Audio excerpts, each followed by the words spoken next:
Hello, everybody. Welcome on into the Biggest Dreamers podcast.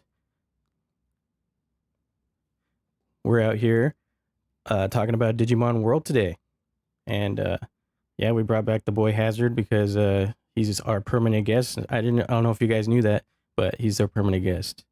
And I live here now. he lives in my PC, guys. I've captured him.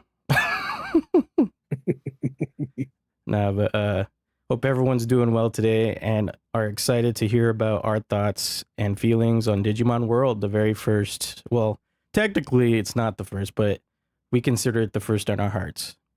The first game. I think for a majority of people, it was the first Digimon game. Yeah, for sure. But yeah, for those of you who don't know who we are, I am DJ Trues. I make a lot of music, especially Digimon related music, like you just heard right now. And I stream lots of monster taming stuff. And here we got Hazard. Hello, I'm DigitalHazard. I stream lots of Digimon things. I used to do like 100% Digimon things, but I've sort of diverted a little bit just while the well's a little dry. But I'm still Digimon in my heart. It's still the core of my being. Hell yeah. The Digibeetle's core. I am the core.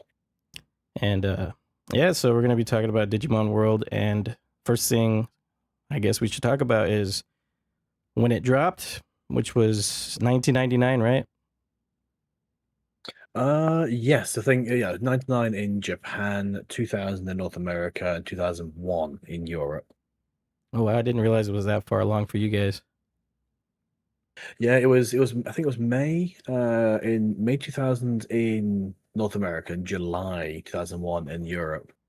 Which is weird because there's not a lot of changes in the game itself. I myself, I was playing it. I'd say probably around June, August time of 2000, because I got my copy essentially off the back of a wagon. We had like one of those little like chipped PlayStations, so it was like a CDR with Digimon World written onto it. I think I didn't know it was existed until shortly after the anime sort of broadcast on TV here, which I think was in '99. Yeah, they were doing ROM hacks before they were cool. But because I got the game like with no manual, no information, and the internet back then was absolute Wild West, I didn't do too well. I was atrocious at the game. Yeah, I think I was the same too. Like, I was a lot younger, I think, though, because I was just barely getting into gaming. I was 5 when I first tried it. 5 or 6, probably. Yeah. But I remember very, like, little. But I do remember seeing Agumon running around the forest and him taking a dump on the ground. That's, like, the main memories. No, yeah, I remember. I think I was around 11. But I was a really, really, really smooth-brained 11-year-old, and mechanics and what I was supposed to do in the game didn't really gel with me very well. Like I would do things and the game just wouldn't respond how I thought it would. But no, it was an experience. Yeah, it's like, man, why isn't Greymon showing up? I just got this yellow dinosaur who poops on the ground. Oh, it was unreal. I remember trying because for me, I struggle to balance things. Obviously, we'll go into like the mechanics later on, which is where I really hit my stumbling block. But no, it was unreal back then for that sort of game to exist. Obviously, it was a VPAT essentially. Yeah, The game is based a huge 3D world VPAT. yeah, that's what's crazy about thinking about it, because like the intro cutscene and all that, you have Mamio like teleporting into the device, which is really cool. Like that really creepy VG, or what do they call it? The VGA. Yeah, because that's really confused me as well. Because one of the characters in the intro theme was voiced by the same person who did the voice for Izzy from the Adventure anime. Right. So like going into that, really confused me because I was like, oh, that's Izzy. Because the idea that the voice actors did other things was so just out of my mind. Like that concept didn't occur to me at all. I thought it's the same voice. It must be him. Yeah, it found it funny too, because the way they like over exaggerated speaking. My metal mommy man can beat your metal Greymon. I actually think like both kids were voiced by the same person, just with like different voices. Yeah, slightly Thinking different about it. inflections. Yeah. But no, then seeing the fight with Metal Greymon and watching the intro, I'm like, why is Metal Greymon blue? That was really confusing as well. Like he was blue. Like what the hell? Yeah, not knowing he was from the V pit, like that was his original color, right? Yeah, back obviously before I even understood. 'Cause obviously the first Metal Greymon I'd seen was obviously the fight with Etamon in Adventure. And he was orange, same as Greymon Agumon. So seeing him blue Metal Greymon and then discovering that's the original. I didn't discover that until a lot later on. I just thought it was because he was evil or something. But then the Skull Greymon confused me more. 'Cause I thought, well, Skull Greymon's like eviler. Yeah, yeah. I found them like very barrel looking. Yeah, although looking back now, the blue color, I think I do prefer like the blue purpley skin on the metal rather than the bright orange. Mm-hmm. He has a very bad boy look. Yeah, that was an iconic intro though for like the 3D animation with them fighting and like you're just so ready to get into this badass world and then you're just like raise baby first and you're like, oh, I thought I was gonna do crazy fighting. And you go from that fantastic intro to Digimon's like, do you have any friends? Like, what does that mean? What do you want to know if I have any friends? Do you have a Digivice? What does that mean? I'm like, he's asking me if I have a VPET. I have to plug into the memory card or something. And then it's like, so you answer questions and he gives you an Agumon or a Gabumon. I can't remember which way round. You have to answer the questions. I think daytime, if you prefer daytime, you get Agu. If you prefer nighttime, you get Gabu. I think that's how it works. I prefer night, so I always usually got Gabumon for like my recent playthroughs at least. I think on my first playthrough, I chose like night because I was an edgy kid, and then I was like, "Oh, I don't want Gabumon. I'll Gabumon the dinosaur because he's strong." And went back and turned the PlayStation off, went back and did it again. Agumon is preferred. He has the cooler look, and the Digimon line he gets to in the end, the Metal Greymon virus, is just I got to him my first time, I think too. Not as a kid, but like as my first real playthrough. I remember playing the game for so long as a kid and getting so frustrated and just hitting it as hard as I can within the realms of my 10-year-old or 11-year-old mind, at least. And going on the school internet and looking on like Angel Fire or Super Cheats and being told absolute lies on how to play the game. Because the idea of people on the internet lying didn't occur to me either. Yeah, just okay, that people go on here to lie. What is this world we live in? Actually, I remember one cheat in particular. It was like enter this. You had to press like that. You had the start button and then you had the main menu. And this one code was you have to enter this one like 12-digit code from you press start. You enter the code. You have to enter it before the title menu comes up. And I spent hours practicing that. And it never worked, and it was supposed to like unlock. So you see War Greymon fly across your screen, and Ty would say, "I'm found the Digimon Master," and I believed that because I was a dumb kid. I mean, I would have too probably. I believed some shit like outside of Digimon. Like someone's told me in Smash Brothers they could unlock Raichu and Metal Mario for me, and they never fucking happened. They just wanted to borrow my game. They just said it so they could borrow it. I didn't realize it. And they sent it back. Oh, sorry, it was too hard. I couldn't get it. Oh, man. Yeah, I mean, I remember I lent the game to a friend, and they got Metal Greymon. I never knew how. I never knew why. They never explained to me how they did it. But they got Metal Greymon somehow, and it infuriated me. It wasn't until years later I discovered they'd used the Game Shark just to change things. And yeah, that was how they did that. Damn, which they felt a little cheated. cheated too, because at the time, like I didn't know how it functioned. I didn't know how to do things. Yeah, it's such an interesting game. Like, just like to go quickly over the like overview, I guess, is like you just raise babies and hopefully the stats you get and the things you do work out to get something nice like a champion, and not even all the time you'll even reach ultimate. Like sometimes they'll just die and go back, and you're like, well, gotta redo everything again. And well, it was that balance that I really struggled with as a kid.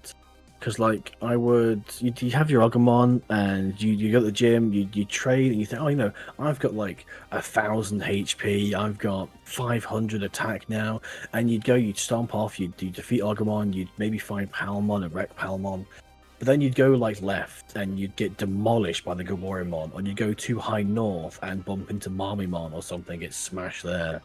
And you end up back at the village, like with 2 lives now because you died. Just like going, oh no, the world is a lot bigger than I thought it was. Yeah, it's like you have to know which sides are too powerful for you. Like if you're just starting, you're not gonna know.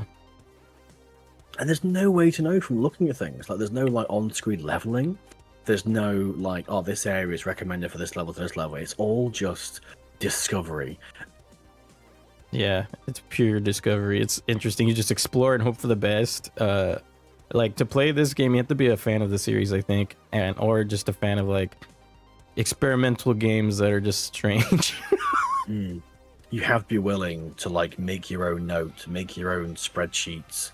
Obviously now with the game's been completely like deconstructed, everyone knows everything about it.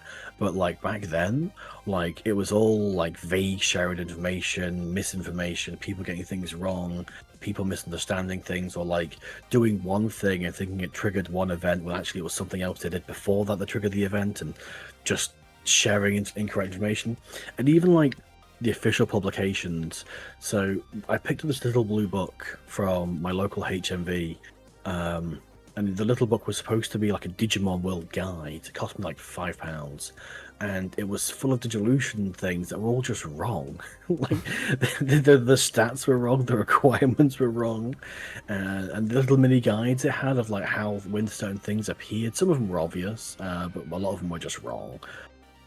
It's so weird how like what compelled anyone to make a wrong guide. Well, I suppose because you don't know it's wrong until you've bought the item, gone and tried it, and not many people, especially kids, are going to like take it back to the store the next day and say this is wrong. When the clerk would just say, "No, you're doing it wrong," and just send them away again. Yeah, it was such a like mystical process. I'm sure, like thinking about it, like because you had like very little information. The game did random stuff all the time that you weren't quite sure why. And then when you would get something really fucking cool to come out of it, you're like, oh my god, you know, like it just became so awesome. Like that was like the best thing ever. And then you'd lose them. Yeah, you would. You would lose them. Losing a strong Digimon was so utterly soul destroying, because you've on a massive streak of like you've just gotten to Dinosaur Valley or something, you've just beat the Forest and Centaurmon's game, and you get so far in and your Digimon just dies, and you're like, oh no, and your initial thing is like, but I was winning, and you don't really want to have to go back and do everything again, but you have to take your time, raise them up slowly, do everything properly, and then go again, and it can take you ages when you don't know what you're doing. I know it sounds like we hate the game or something, but that's just how it felt when you're first starting, you know? Yeah, as a kid, when you're just bashing against things like mindlessly, just trying to work out where to go, it can be really, really demoralizing to not know, especially with how the game was like laid out and how the game taught you how to do things and how it just didn't tell you how to do things and how some things just didn't make sense. Yeah, the game's very messy, but it is our mess, and it is charming. That's what keeps it alive. I think the charm of it all is what really stands out.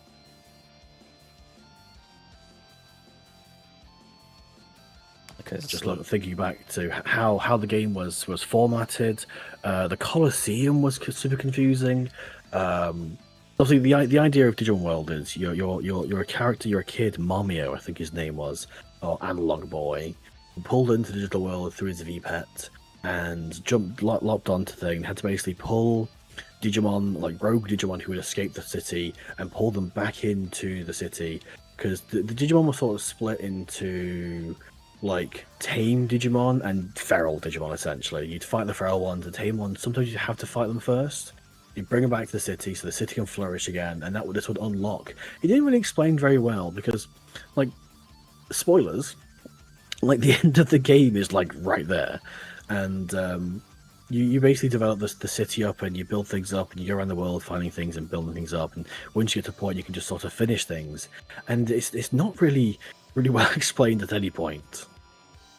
Yeah, you just kind of have to know, and then you go to the mountain and you're like, okay, just do this cool looking area. It looks all green. I like that area. I think for me, the biggest the biggest like mystery zone was the bug island or insect island or something. Because Oh yeah, that thing was like obtuse to get to. yeah, because you didn't need to get there to like to get enough points to win. Because obviously you accrued prosperity points. Rookie Digimon gave you 1 point, Champion gave you 2 points, Ultimates gave you 3 points, and you needed 50, I think, to access the end game. And they're all splayed out around the world. And the Bug Island was so incredibly. It had like 3 layers of obtuseness to get. Because first you had to have the right rod, then you had to fish at the right time and catch the right fish. This being Siegmon, which was a pain to catch. And Siegmon only spawned on like this particular section of hours a day. And then you jump on him and you go and you jump over to the insect island, but you can only enter the insect island or the tournament if you had an insect Digimon. Which were very, very few and far between, because despite Tentamon being on the cover of the game for the UK and the European release, you couldn't get Tentamon. Big sad. And you couldn't get Gomamon either, I don't think. Could you get Tentamon? No, it was just Kunamon, I think you got. Yeah, and then Elecmon. Elecmon was the little badger fella. Yeah. So you had a choice. It was like Kunamon, Kawagamon, Kabuterimon, or hopefully Kabuterimon were the only Digimon you could get in the game to access the bug tournament to win and to get the bug guys to join you. Yeah, it's wild that. Like, I remember as an adult fishing for Siegmon, and it was awful, even with the save states. I was like, I can't do this, dude. And then after a while, I finally got through it, and I was like, cool, there's this random area here, but I don't know what to do now. There's just so many areas, especially what I think.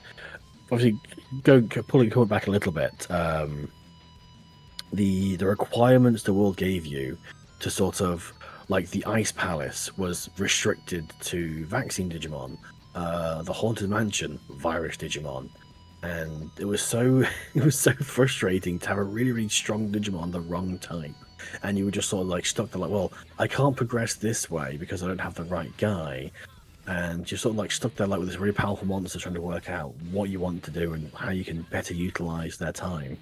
I had forgotten about the vaccine requirement for the Ice Palace. I knew about the virus requirement, but I don't remember that at all. That's crazy. It was frustrating because, like, at the time I was really bad. I had really bad luck with vaccine Digimon, and eventually I think I had to go through with an Angimon that I'd managed to like luckily get, and just rampage through the place with as many recoveries and revives and super recoveries as possible, because like the game was so like jank against like the balance of gameplay, because your Digimon would easily take like thousands of damage and just die, whereas it would be doing not nearly as much, like a tenth of that as damage back. So you end up spending most fights just healing your own guy up. Yeah, the heal spam. I don't miss that. It's just so much heals just go down the drain, and you're like, please just win, please just win, please just win the whole time. It's fucking awesome though. One of the favorite things, one of my best things about the game was how it looked. Like on PS1, so we knew obviously the restrictions and the limitations of the PS1, but the world was huge because everything, all the backgrounds were like sort of pre-rendered things. So you were walking around essentially on like an image with collision. And the world was just so pretty, the environment was so like deep, and they still gave you that idea of depth with essentially just like just a pre-rendered image. Yeah, I really like that too, because like big areas, like when you're going across the Gear Savannah, it's like you can just see yourself walking off into the distance. It looks neat. Gear Savannah was so nice. Yeah, that place was cool. And then I don't know, I respect that kind of like graphical thing they do, because like stuff like Final Fantasy 7, 8, and 9 kind of had that too, right? Yes, yeah, they all have there's a very similar sort of process, I guess. Yeah, like it has like a, I don't know, like it's supposed to give like this more realistic look to it with its limitations they had at the time, which gives it this grainy old charm, which I really enjoy. Like I'm big into like really old textures because they do a lot of the heavy lifting for your imagination, which makes the world more grand and in scope that way too. The game felt like it really was down to the player to make a lot of the connections throughout the entire world, because you were given so little, and the game was so like roughly translated that some Digimon would give you completely like random reasons for doing things or explanations or like just dialogue in general, and it just wouldn't make sense to you as an average player, average like English speaking native or something. And except for where you from, homie, from Red Vegemon. I'll never get over that writing. Where you from, homie? Damn. I just stepped foot in the forest and I'm already getting jumped. Oh, man. No, it's just, I mean, I'd say, so I don't hate the game. I love the game. It did take me about 25 years to actually finish it. Because I played it as a kid. I never finished it. I got to the point where I could access the last area, but never raised the Digimon strong enough. I think the closest I got was I once got a Phoenixmon, and she was incredibly strong, but just not strong enough. I actually got her in Trash Mountain by having my Edgemon, because I wanted to kill my Edgemon. I wanted to start again. So I just repeated the trash training, which was like having your Digimon sit in quote-unquote garbage. And gained like massive amounts of MP, and at some point I must have just ticked over to the requirements for Phoenixmon and it evolved. I was like, holy shit, didn't expect this, but because I treated it so badly previously, it died like 3 days later. The blessing became the curse. The phoenix did not rise from the ashes, it rose from the trashes. Ha! And I think I literally achieved nothing with that Phoenixmon. Yeah, it makes sense with it raising from the trashes. Oh man, like that was like one of the few actual megas, right? Because that game was like locked to mostly ultimates, right? Yeah, well, because the game was based off the VPATs, it had nothing to do with any sort of anime releases. It was all based on the DM1 and DM2, I think. So back then, they had Hercules Kabutorimon and Phoenixmon listed as ultimates. There was no mega level. They were all like level 5, I think they were referred to as. Because the VPETs, instead of having like Rookie Champion Ultimate, they just had like level 1, 2, 3, 4, and 5, I think was Ultimate. Yeah.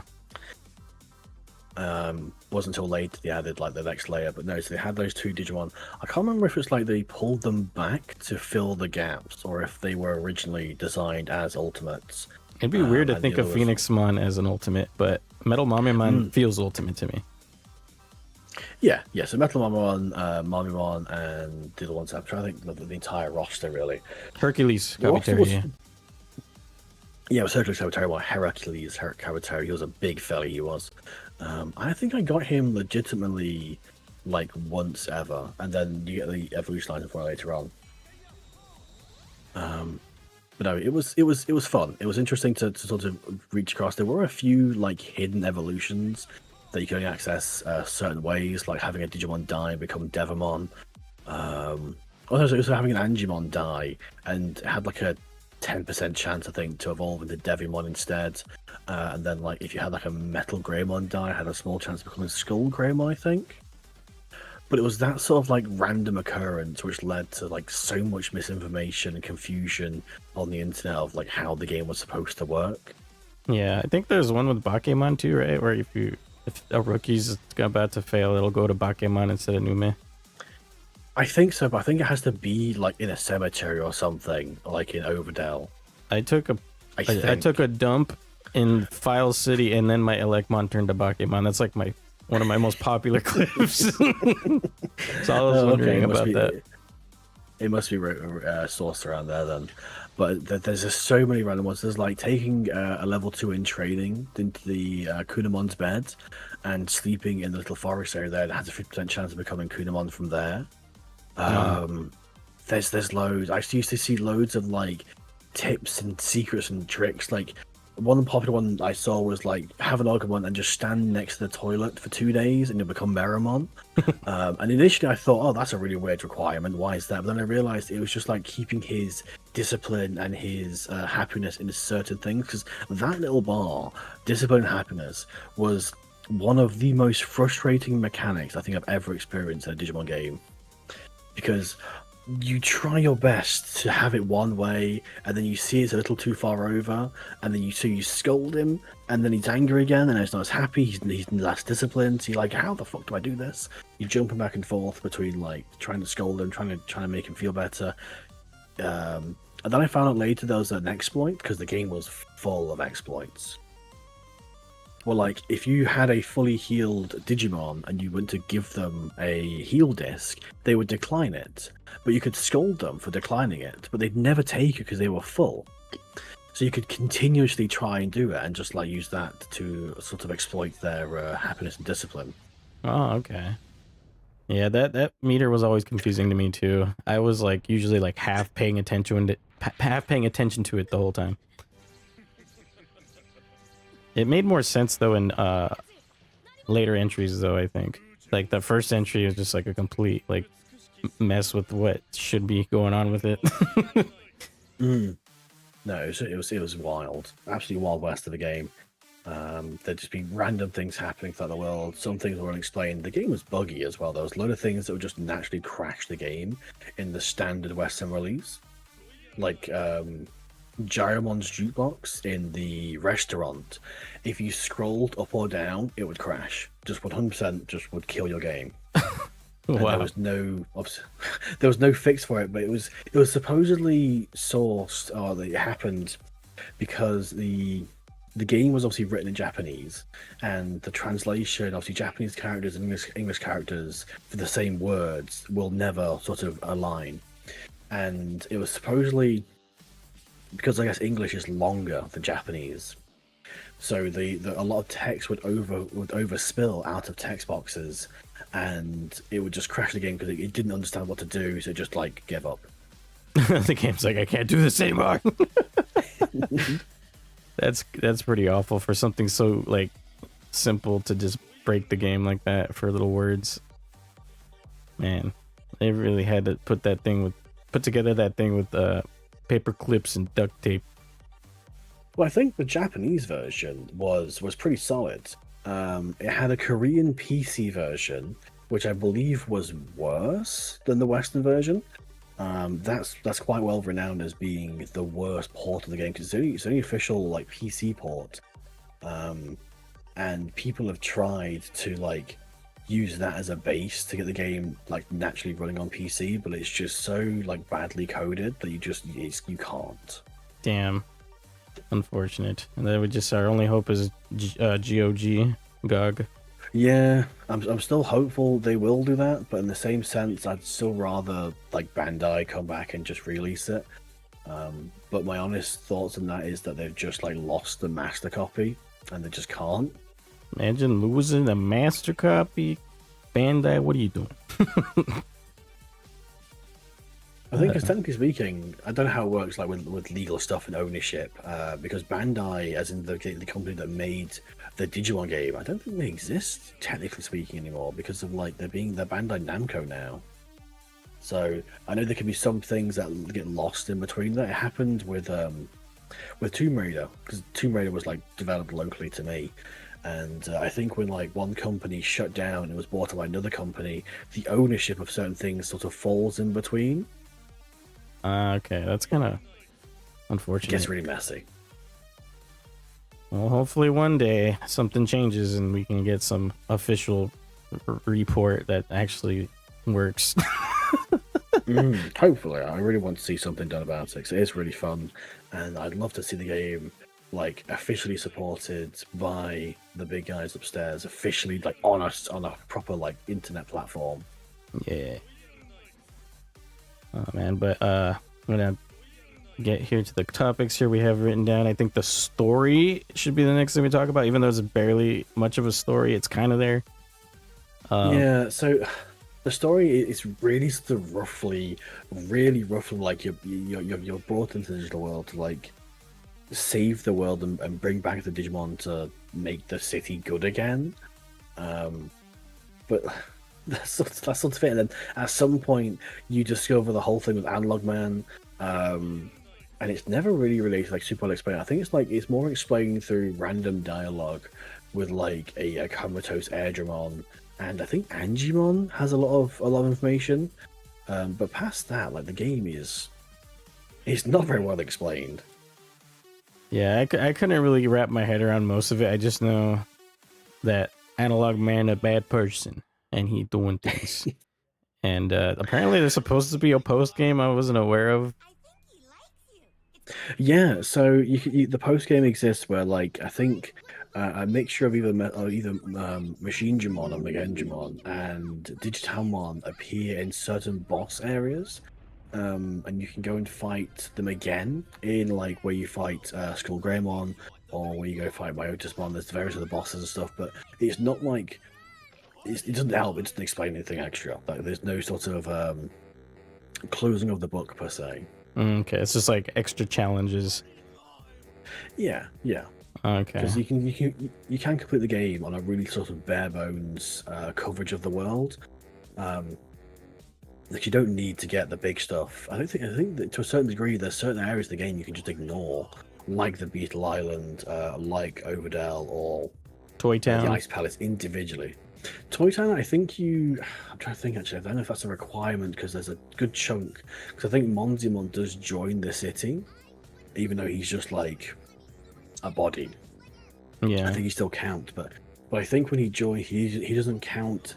Like it doesn't come up because a few times in the game, the little notifications say so and so has joined the city doesn't activate, but they still get counted on some occasions. There's some really weird sort of ways that it processes it sometimes.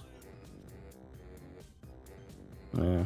I'm trying to think of any other story, but like most of it's like micro stories, I'd say, like a little things happening within the world, like the Ogremon and the gang of Agumon he has. Yeah, I love the Ogermon's hideout. Cause you find those quite a few times. Can you fight them first in the hideout, and then are they in the underground cave? I think where they've hired Waru Seedramon, which is such a cool fight because it's one of the coolest looking areas in the entire game, and you go there once, maybe twice if you want to fight Digitamon there as well later on, and then get Digitamon's evolution item from the PC next to him. But there's a whole little aquarium there. And like between you have the whole Waymon thing where Waymon like joins your city, and he can take you to there or take you to the ice area, and that's like all he does. Yeah, he's just a little fairy, just like he is in Time Strangers. Yeah, and then you have I think Jaramon. When you see him, he's losing his mind. When you see Numon, he's losing his mind. Everybody's losing their minds. I think like Angimon and Myotismon in Overdell and the Ice Palace, I think they have a decent amount of writing behind like how they operate and why they are who they are and why they are where they are. I think Myotismon, you have to go around his whole like mansion first, and that was like one of the area I remember the most was the Overdell because the music for Overdell was fantastic. Had that sort of Castlevania ballroom thing to it. Yeah. Because of the way the game works, it would restart the music at every door.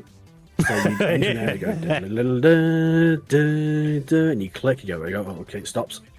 Starts. So you're like waiting for a while just to enjoy the music. And then you're like singing just that one bit the whole time as you're walking through because you're opening all the doors.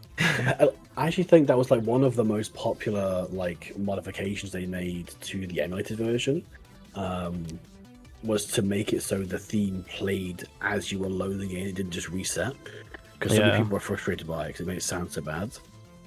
Yeah, it just like repeating things like that does become a little grating after a while. If you're just looking for something and you hear the same jingle every time, you're like, God damn it, this shit again. But yeah, that Overdell area is very interesting. I remember there was like a Bakemon. You have like a riddle or something. I can't remember what the riddle was, but you just answer him, and then you'll be like, "All right, come in." Yeah, there's a Bakemon outside as well who you talk to. He joins the city, but he talks to you and he just says Baka Baka Baka, and you go like yes, and he goes ah Baka Baka Baka, and you go no, and he goes and he just disappears and joins the city. I have no idea what you say to the guy. I just know you have to press a certain combination of yes and no, and that's all you need. Such a weird like thing. Like what? And then there's so many like weird things that happen. There's just the game itself is like I love the game. The game has been developed and it has been created and designed in such a wonderful, magically mysterious way that just doesn't make sense from the outset. It's one of those games where it's a bit dumbfounding sometimes, you know? Like, it's not a bad thing necessarily. It's just like, what's going on? And you're just so interested in what's happening because you don't understand. And you feel like a genius when you worked it out. Yeah, that too.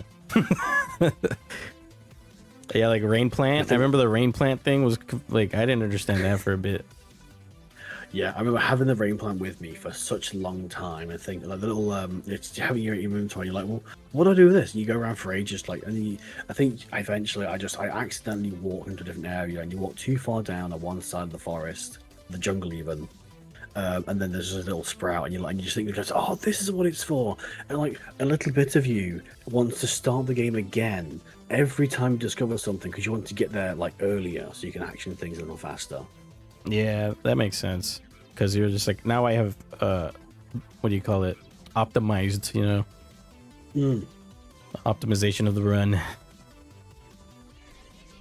Yeah, like in terms of story, there's so little. There's like next to nothing that I can remember, like pulling the whole thing together. There's just a lot of more, like I said, micro stories and little dialogue, funny things that happened. Like, also Leomon just training out in the fucking savannah randomly. No, because Leomon's story frustrates me so much because he's training, he's looking for like the answer to his whole existence. And I remember you leave Jomojimon to do his thing, and eventually Jomojimon like digs through until he finds this really solid tablet. So this big like he ends up finding a temple, and you go right to the end of this temple, and there's this huge like monolith, and on this monolith is a huge like inscription of Saber Leomon. And when I saw that as a kid, I was like, oh, I'm going to get Saber Leomon Evolution Armor or something. Or like something's going to happen and Leomon will evolve and he'll become this thing. And does he? No. Nothing happens. Thank you for discovering this for me. Bye. Literally, he's like, oh, this is the answer I've sought. Thank you, Tamer. And then he just joins your village. And it's like, cool, 2 points. If you go back there later on, you can find Nanimon, and he'll give you an expanded what's it called? He gives you like a little Digivice or a VPET keychain, sorry, that expands your inventory. That's that's cool. The culmination of that thing. Because obviously Nanimon exists sort of outside the Digimon universe as like an Onyonji, I think he is, from another VPET line. So yeah, he's from Tamagotchi, isn't he? Visitor. Yeah. Interdimensional drunk man. Such a strange one. I think I got him every time I used to get one of the filth Digimon, whether it was like Numon, Vegemon, Sukamon, or like Nanimon. It felt so awful. Like I just hated it. Yeah, I know what you mean. It's all, man, I don't want this green stinky. But even then, there's so many Digimon like I've never ever had. Like I've played the game a few times, and when I eventually finished it, I think I finished it on like 2 Andromon evolutions. Oh, in a row? Yeah, like when I very first finished it, I was having a lot of backseat help from like the community while I was playing it on stream, and honestly, if it wasn't for them and for the tools provided, even now, I don't think I could like get through the game blindly without spending like actual like months playing it. Yeah, like the community is super helpful. Like when I played it for the first time on stream, like 4 years ago or 3 years ago, I don't remember how long, but I had a lot of people helping me and telling me like, you know, order of operations, what this does, you know, what you shouldn't do, care mistakes, and all this other stuff. Because I didn't know what care mistakes were. at the time, and I was like, "What's this weird bar filling up?" I just let them poop, and then they're, "Oh, that's bad. You might get this and that." And I'm like, "Oh, you know what I mean?" It's just so many little Yeah. things here and there that could cause and affect your run to be completely different. Just it's like a butterfly effect, right? That's Yeah, how it absolutely. feels. Because you'd run through, and for some reason, the care mistake bar for Sukumon was like inherited as well. So you'd have to be careful. The amount of times I got caught short were like, I'd have like a Megajimon or something, and I would mistime it, and I'd run out of Port or something. He'd shit on the floor, and evolve into Sukumon, and I'd be like, oh no! And then I found out a lot later you could go and take them back to Trash Mountain to King Sukumon, and he'd turn you back. Ah, that's cool. Which was the whole thing. Trash Mountain was a weird place. I think you went in there, you could learn like some super strong moves, because that's another like whole part of it was the actual like combat of the game and learning attacks and that sort of thing. But I guess we'll cover that in like later on when we cover the mechanics. But Yeah, yeah, combat was a hell of a thing as well. yeah. That shit mountain though. Like, it's just so funny. And then the music there was very interesting. And like what was in there? There was Numemon, Sukamon, King Sukamon, and I think there was like another random ass mon in there somewhere. Oh, there was Jeremon, which was like Yellow Lumon. Oh yeah, Garamon, that thing. I forget about him all the time. Yeah, one of those. He's like the piss version. I thought he was like the upset stomach version. I mean, could be both. I don't know what else. Other random little story bits were in there. I'm like trying to think, like of all the little, all the creatures you would meet, or all the Digimon. There's loads. There's like Frigimon you meet, and you only meet Frigimon by dying or by like falling. So you'd have to take a Digimon, be a baby or a fire type, to stand in the frozen area, the ice area, until they fainted, which felt so wrong to do. Like whether the game was expecting you to do it by accident at some point, you just never lined up to do it. So when you fell, you'd wake up in Frigimon's little like hut, little igloo, and he'd have saved you by like not letting you like lose a heart. Because each of your Digimon had like 3 hearts, or if they fell 3 times, they just flat die. I think it wasn't the first time. I think you had to do it twice or something. We had to go revisit him later on to have him join. That was quite mysterious. Just outside of there was a Garurumon you had to fight, but he was quite an interesting fight because he insisted that Digimon did not need tamers. So he would fight your Digimon and you weren't allowed to give your Digimon any instructions. Which at the time I was like, I was locked in because I taught my Digimon how to use the attacks directly. So I failed that fight quite a few times. I don't think you can give them items actually. So like, what's it called? What's the stat that brain? It doesn't Brain. matter. It doesn't matter at all. No, yeah, because the Digimon was down to its own intelligence, and the AI in the game was really strange because it'd use moves that would like be in the wrong area or something. And I don't think it ever used its own finisher without being told to. I can't quite remember. I remember always leaving on one move because I didn't like having the second move go off all the time. I was like, but I want this move, you know? I remember never using the status stuff like Warcry or something. So I was like, why would I stand there and scream about something for a boost when I can just hit them with a little bit quicker? Yeah, that's how I think. Yeah, but a lot of the areas, like we have the ice area, the savannah, the forest, the jungle, the dino place that has super fast speed and super slow speed, right? Like depending where you're at. Yes. Oh, because we saw Brachymon. I remember seeing Brachymon for the first time and just like being so in awe of this huge Digimon because all you saw was his legs, and when you spoke to his feet, his head just appeared on screen up top. Yeah. I was like, holy shit, he was so big. Big dino. Yeah, that part was weird. Like having to find the Meteormon that fell from the sky and then he just fucking leaves when you find him too.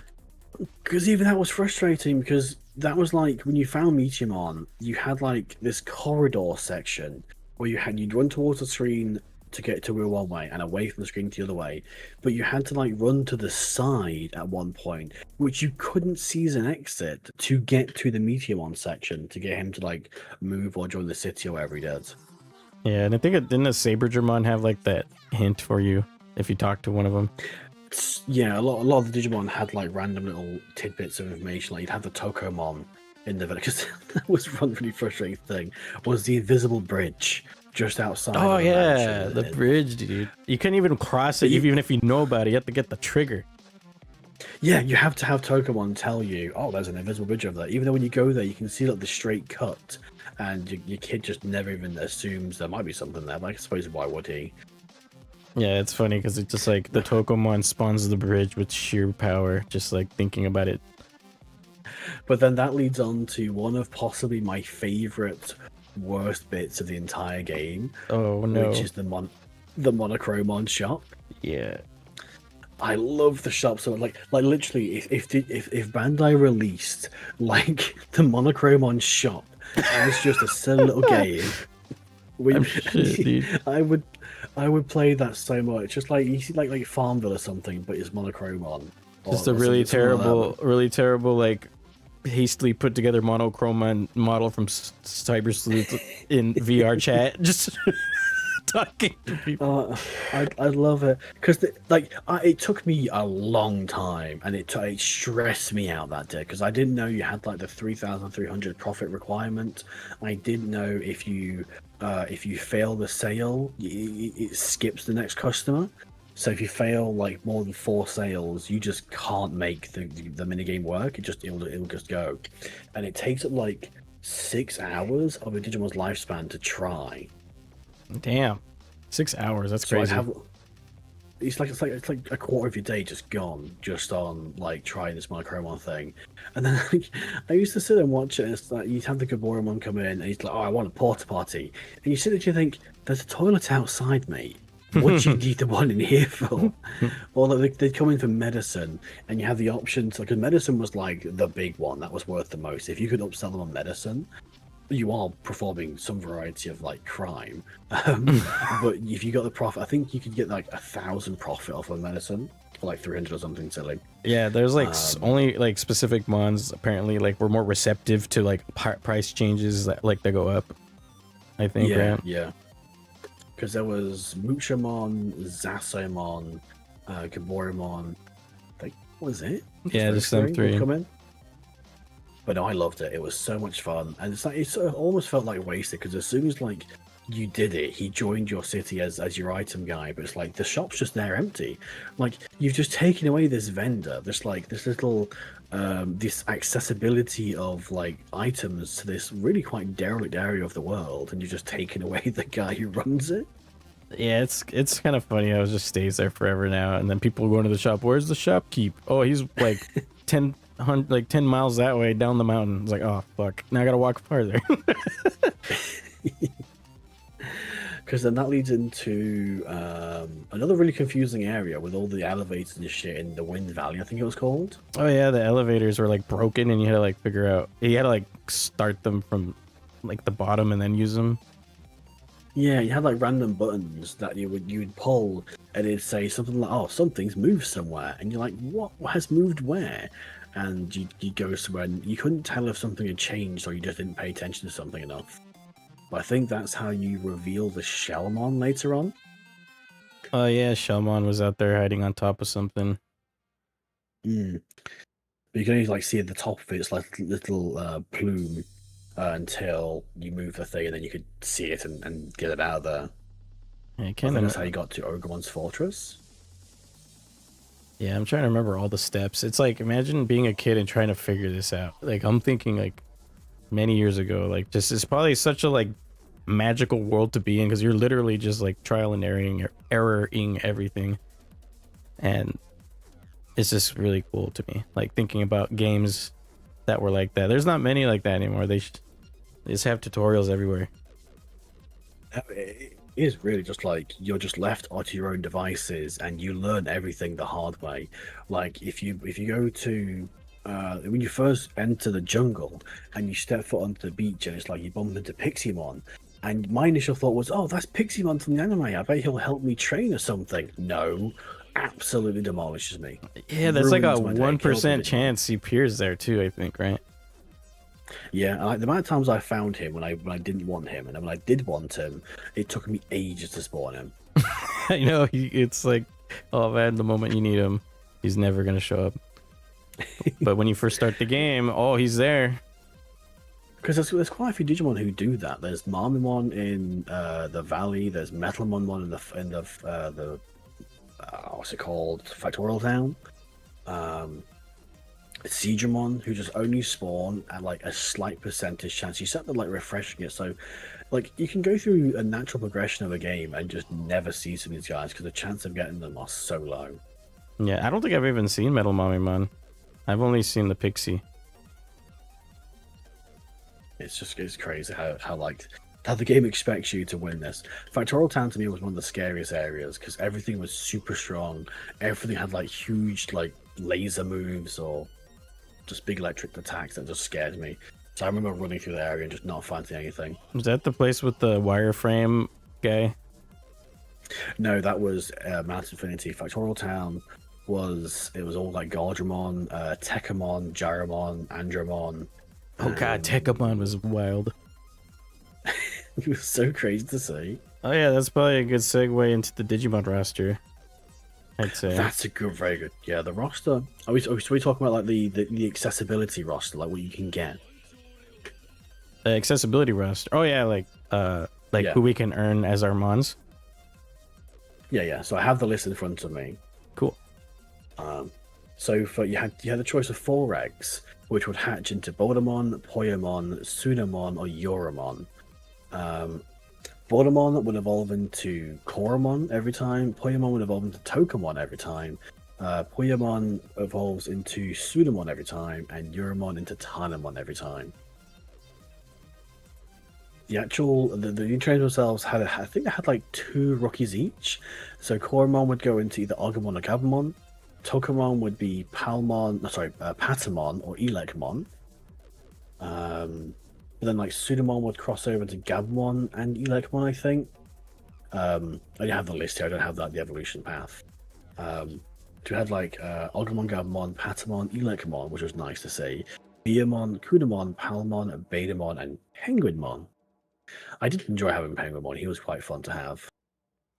I think I've only ever had Elecmon, Gabumon, Agumon, and Bio, I think, are the ones I remember from all the runs I've had. I only played the game like 4 times. I always tried to have a variety, but I remember forgetting which egg was which quite a few times. Because I think like some of your stats were saved over. So if you did play the game enough, over time your eggs would get stronger and your Digimon will be stronger naturally. But all it took was like one like rogue death, and your Digimon would die. You'd lose everything. You had to be very, very careful. Champions, there were a lot of champions. Like what's that? That's the bulk of everything, 4. right? It's like 30 to Yeah. 40. No, probably like 30. 16, 20, 24, 28, 29 champions, I think. Oh, wow. That's close to 30, yeah. Yeah. We had like Greymon, Meramon, Bergamon, Centauramon. I don't even want to list them all. The roster was really good. Greymon was really super strong. He ate a lot of food though and shat a lot of shit. Yeah. It was enormous. Monochromon as well. Don't forget about that guy. And I think Tyrannomon was the hungriest Digimon in the game. Because the Digimon game, for those new to it, you had to feed a Digimon. It was very much a VPET game. So your Digimon would require to be fed like mushrooms, meat, or vegetables, and they would gain weight and be more sort of sustained based on that. The game gave you food. You could find mushrooms in the forest, you could buy vegetables, and you were given like a ration of meat every day, which you could develop into like bigger meat and more often meat, or you could buy more meat later on. But if you somehow managed to get Tyrannomon as your like first champion, you were so up shit creek because he ate so much food. He would easily smash through like 3 like giant steaks or giant meat, I think they're called. Yeah. in a session, and you only got like 3 a day. So if your Tyrannomon was eating like 4 to 5 times a day, you were very, very quickly like running around looking for mushrooms just to satiate him. Otherwise, you'd get a care mistake, and he would be like angry, and his discipline would drop. Also, killing Goburimons in that one corner of the map helps too, because they sometimes would drop meat. But then, like, so you're losing like training time to just try to feed your Digimon, just because you got a big one too early. Yeah, having him early is definitely a curse. Like, you need him like after like 4 or 5 generations, and you're pretty settled in. Definitely. You can get Dromodramon. He's always been a favorite of mine. I love Dromodramon. Dromodramon. So silly. I always worry about Dromodramon because I can't imagine how it must feel to have a drill in your face. Just imagine like the vibrations and stuff. Oh god, the headaches.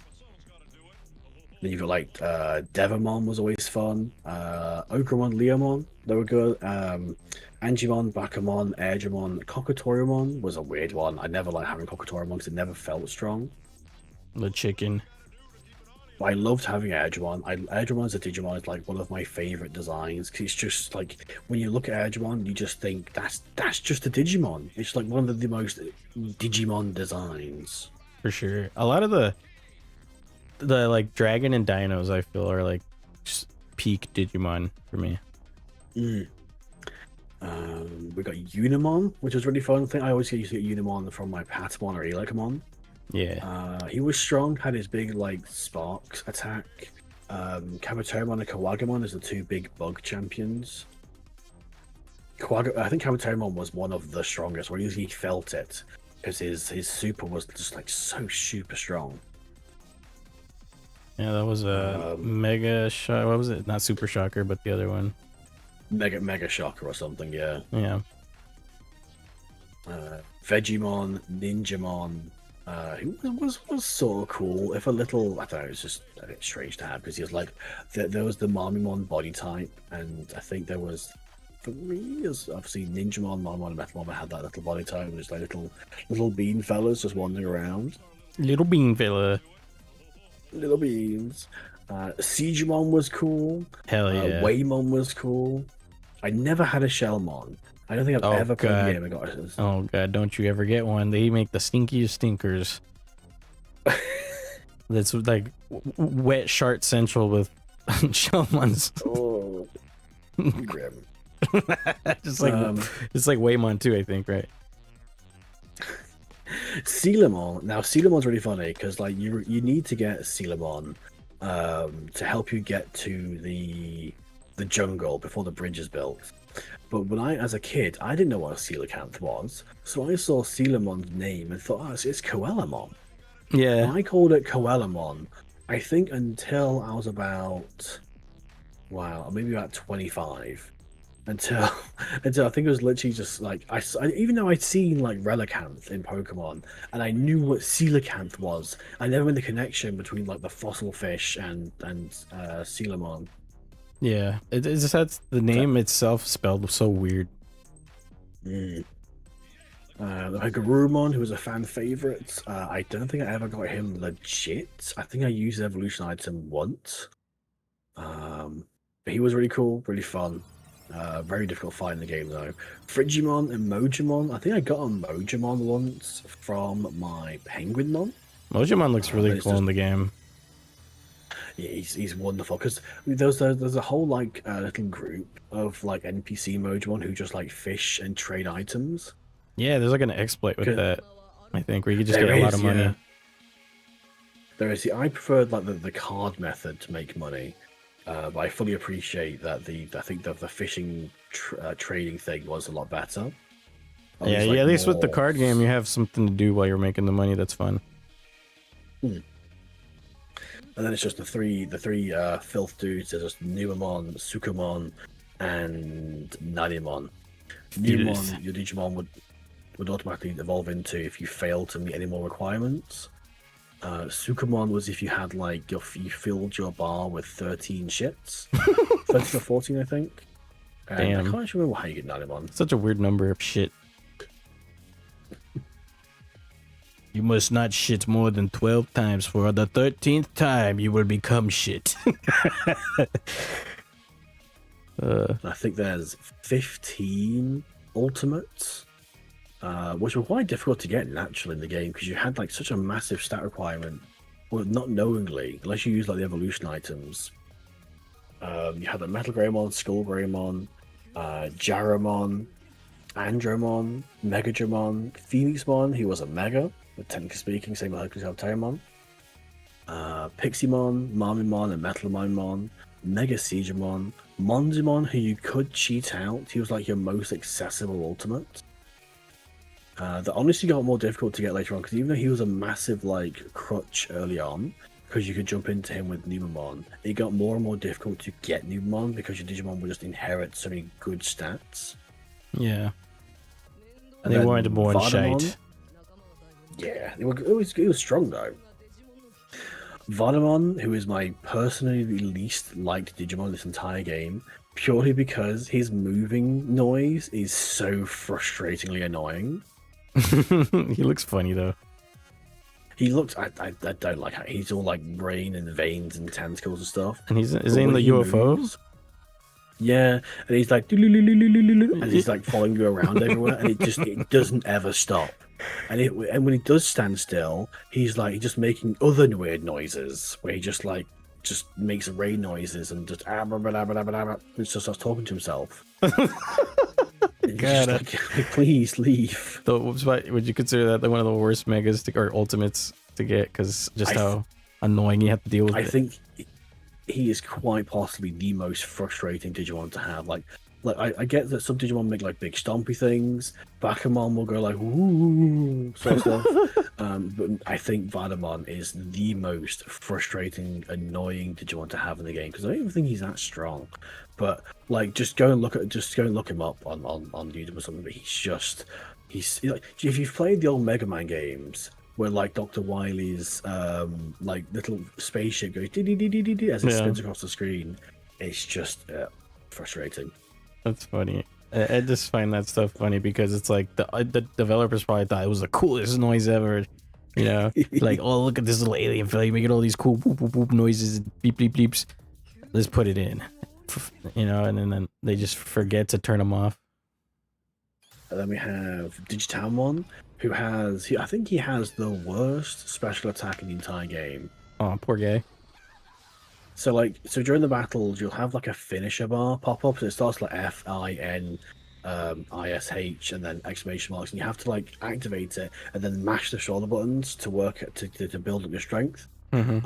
And then you'd fire off his finisher. Some finishers were like lasers, some were like AoEs, but DigitalHazard was he just fired this ghost. I can't remember what it was called. But the ghost would hit a random target, and you were included in this random target. What? So there was a less than 0 chance you would just end yourself on his attack. Oof. Especially if because obviously how it worked, if you activated your thing and the opponent was downed or they got hit by another Digimon or something, and they just became like an unvalid target, it would just hit you, and it's just so bad because it's really quite a strong attack. Damn, got hit with confusion, hit yourself. And the last one was Etamon, who is a fantastic Digimon because he's just funny, and his move was like a massive 3-waved AoE of banana chaos. Love the monkey fellas. Yeah, Etamon's sick. Even though he was one of the strongest sub fights because you had to go to his house just below the village, below the forest, and knock on his door. I think once you got to a certain amount of prosperity, he would answer the door and he would jump on you. But that meant he started the fight by hitting you, so you started straight away with a good chunk of your health missing. So you had to immediately start healing straight away. It's just a cheap shot. I mean, it makes sense for the character, but that sucks mechanically. Yeah, I remember him being inside that tree house, and he's just chilling in there. But I don't know if I fought another one. No, it was you had to have above the end game requirement for prosperity for him to appear. So but up until then, like you went there, you saw this like door or a tree, and I think there was like a sign that said like "go away" or something on it. Obviously you wouldn't just know to go back later on. Yeah. It's the kind of a few of the Digimon we do see we can't even turn into, right? That are out in the overworld, Yes. like Brachio. Like Brachiomon, Vermilionmon, Myotismon for some reason, even though he's so prevalent in the game, like you just can't get to him. Yeah. There are some Digimon who were removed. I think Garurumon and Pangemon or Iceleomon were removed. Gigajimon was removed, Oh damn. which is obviously just a metal version of Megajimon. So you can get these Digimon through like exploits, but some of them had models, some of them had attacks and evolution items that you could like game shock into the game. So they're just hidden in the code. Yeah, I assume because the game was like developed in a year, I think, and it was like built around. Like I think between the anime, I think it was like it was developed in tandem with the anime being produced, but I don't think they called back to each other that much at all. Yeah, because we're missing some key Digimon for sure, like Tentamon. Like why can't we be him? I would have loved to Which have was been really Tentamon. It was really frustrating because when it got ported to the West, our game cover had the Digimon logo on it, but it had the one with all the adventure cast on it. But you had like Gatomon, no, sorry, you had Patamon, Gomon, Tentamon, and the whole lot. But obviously, Tentamon and Gomon are just not in the game. Tentamon is in the game as you can see them. I think they might have a card, but you can't get them. Yeah, it's There's like quite a few weird. Digimon. Like, yeah, it's really super. I mean, I assume like there were like restrictions and maybe like dev time and stuff, but maybe I'm trying to think of some like examples. There's Tankmon, Yanmamon, Tentamon, Gekamon. They showed Gekamon, you couldn't get those. Hagoramon you couldn't get. Gorgemon you couldn't get. Cherrymon you couldn't be. Oh god, not the Cherrymon. Let's talk about Cherry. What is that design about? We can't not talk about Cherrymon's design in that game. It's I love how it's so disgusting. I just love how it was like the first and last time you ever saw that weird sort of like methed up Cherrymon. It's for the better, to be honest. That thing's scary in the fog. You're just like, what is that? As you're imagine being a kid and running across that, I would be scared forever. And then it's like he's supposed to be some like wise old trees. You can go back to him and train later on. He'll train up your wisdom or your brain, I think. But no, he just looks so totally odd. Yeah, that whole area is Like- weird. I couldn't figure it out. The misty trees was really frustrating because it had that sort of random aspect to it where if you didn't clear the mist, you I don't know if it was randomized or there was a set pattern you had to follow, but like you would loop endlessly, and then you had like I think you had to fight the Cockatorimon to stop the mist, but getting to him was, if not random, then required a certain sequence of like popping through certain walls. Yeah, I couldn't figure it out. I was just like, I knew where to find Gabumon. I think was somewhere around there, right? Like, wasn't he like past the trees and fog, like looking out across this like edge, like a cliffside? Oh yes, he was. Yes, he was. You had to go right to the top, and then you fought him in a little area, and then he joined, which was really strange because he was so far away for like one little rookie. Yeah, he was. Usually the rookies were like in like an immediate vicinity. Yeah, you sort of found like the more the ultimates and stuff were further away. The champions sort of mid range, and you said the rookies were closer. What else was through there? I think because that led on to was it Toy Town led on to, or was that I think it was a swamp. was it the swamp? Yeah, I think Swamp's the swamp around led there. on to Misty Trees. Oh, Yeah. okay, it was the other way around. Come on, I'd have to look at world map or something. That corner of the map, I'm just not that familiar with. Like, I'm more familiar with, of course, like the beginning area, the jungle, dino area, the ice place, and wasteland area, kind of. But when it comes to that corner of the map with that stuff, I'm like, I don't know what's going on anymore. It becomes too obtuse. To look at. Where's the focus? Yeah, it was super duper strange. It was really sort of bewildering to get through. We did eventually get through it. Um, it was just odd. Let's see what fun is from that. That's the Misty Trees. That's Overdell. Some of the online I maps think are it did weird literally. to read. I was like looking at some too. Oh, That, it was Toy Town. So Misty Trees led on to Toy Town, oh, okay. and then Toy So Town was like 3 or 4 screens, and then you went into the toy area, went to Fort Warren one, and that was done. it's crazy because you're supposed to go in there kind of early, first or second generation with the Numemon would be best, and you probably have to walk through that whole misty forest at your low ass level and like make your way there. That sounds like a huge pain. Mm. I mean, comparing to like the jungle, you walk through the jungle and you had to face Centaurimon, and the Centaurimon like corridor, his little gauntlet per se, of how you had to get past him, because nowhere explains how he worked. You had to that was like proper trial and error, and that cost a lot of time, a lot of heals, because he would just Yeah, wipe you out. this laser of death. Take one turn, wrong turn. Sorry. Well, like the way it worked was you were never supposed to go back into an area. So you'd walk in, you'd go like because there's 3 paths, and you've got him firing down. So you go left, you go up, you go right, you go right, you go up. And if you ever crossed over to like, if you ever went back on yourself, he'd shoot you. And if you end up in a dead end, he'd shoot you. So it was just as much luck because the actual accessible end sort of changed every time. Yeah, you're damned if you did remember, damned if you didn't. And your reward for that was just the dinosaur area, which was a nice place to get to, but like, jeez. Yeah, getting When he that joined, double time training or super half time training or whatever. And then Centaurimon, after shooting the shit out of you, joined you as your doctor.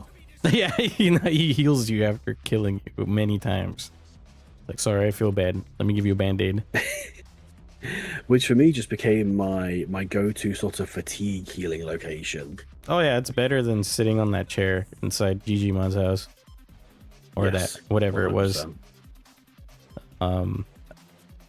Oh yeah, speaking of the Digimon area, we should probably talk about some of the music in there since the File City song is so iconic. Oh, the music. I swear it's probably got some of the best music of the entire like Digimon World franchise. Like Gear Savannah at night, Gear Savannah at day, the swamp, the trees, Overdell. Yeah. I love it. And then Some of it was just so phenomenal. my favorite, I always really like Nighttime File City. Like nighttime music's like probably the better music in there. For most of the places. I love Nighttime File City, but I hate how you just can't use the music anymore. It's so frustrating. Oh right, they copyright it now. No, there's this wild internet drama around it, which I don't know if I want to go too much into it, but basically, someone on YouTube remixed or made a track of their own music using the File City night theme, and like when speedrunners like Raikau upload their streams of their speedruns,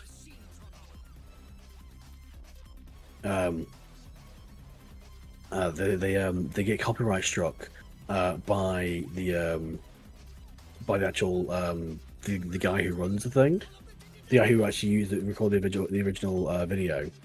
Weird. And because he was the first one to copyright strike it, like no one else like can use it essentially. Abuse of the copyright system, huh? Yeah, 100%. That's unfortunate. It's such a good song. But yeah, like a lot of this, and also like the sound design, like with the creature noises and like sound effects that happen in the game are super iconic too for me. Like the little baby noises you hear when you're running around with your Digimon, the little roaring noises, like, and I don't know, I find that very charming about it. But there's other sound design things like you mentioned, like the Vademon shit that's just grating your ears. Some like scream as well. When they evolve, they just start yelling at you. Yeah, they have that little fucking weird, that little Digimon symbol pop over their head where they get bigger.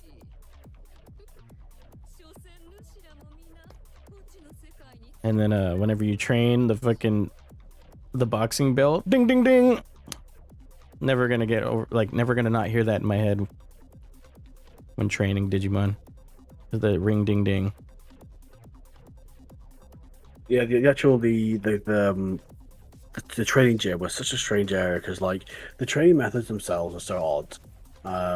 They just, you had pushing the boulder to raise your life, you had the waterfall to raise your MP, the punching bag and being punched to raise your attack and your defense, and the running for your speed, was it, I think? Yeah. And then just the clicking of the tapping of the board for your brains.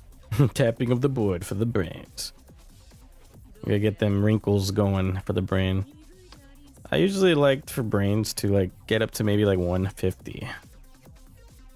Is usually because it was like every 50, right? You'd get a new Yeah, I think function. because the way the way the brains worked was like the more your Digimon had the brain stat, they would either learn to take specific actions in battle, like instead of going to just you tell them normally just to go at it, and then they'd learn how to attack, how to defend, how to run away, and then eventually they'd learn how to use each move individually, or they'd learn how to take the instruction on how to use each one individually.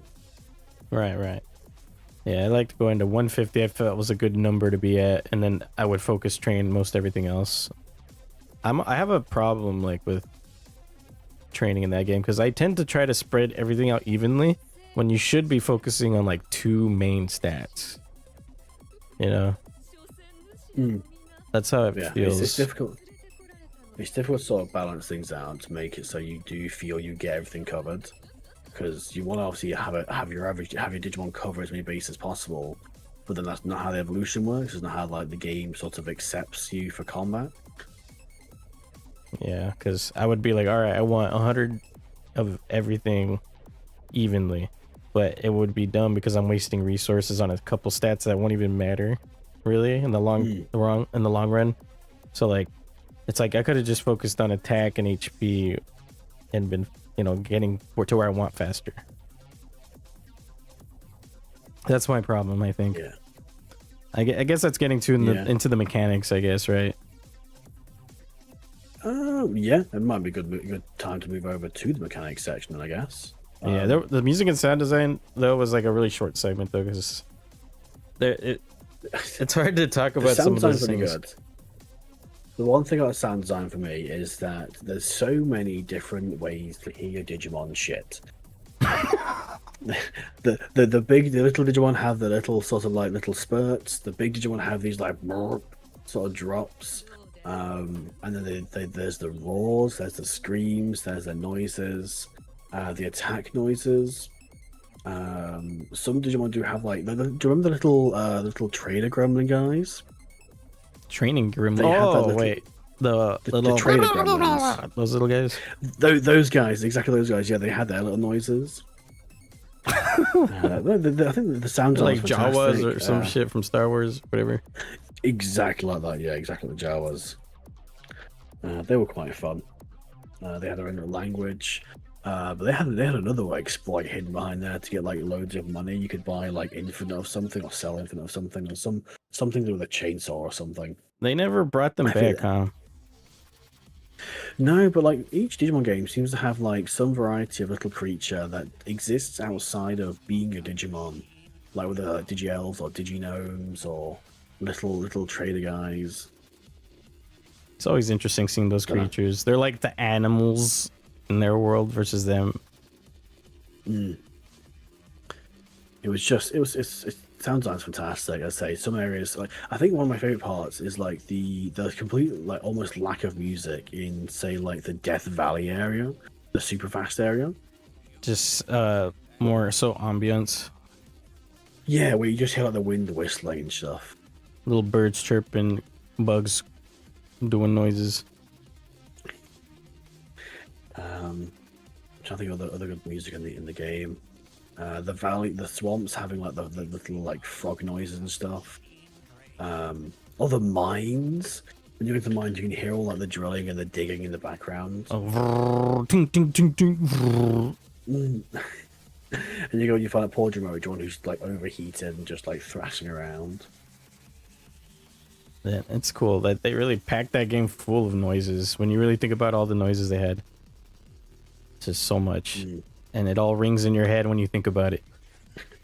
And it's just the screaming as well, because some Digimon would just yell. I think there's that one noise. I think some of the babies made look like whoop whoop whoop when they're evolving. And you're like, shut up, shut up, shut up. You gotta be like the brutes in Halo. Shut up. But I can't honestly. I can't talk about the music enough because like I think every piece of music in the game is just so wonderful.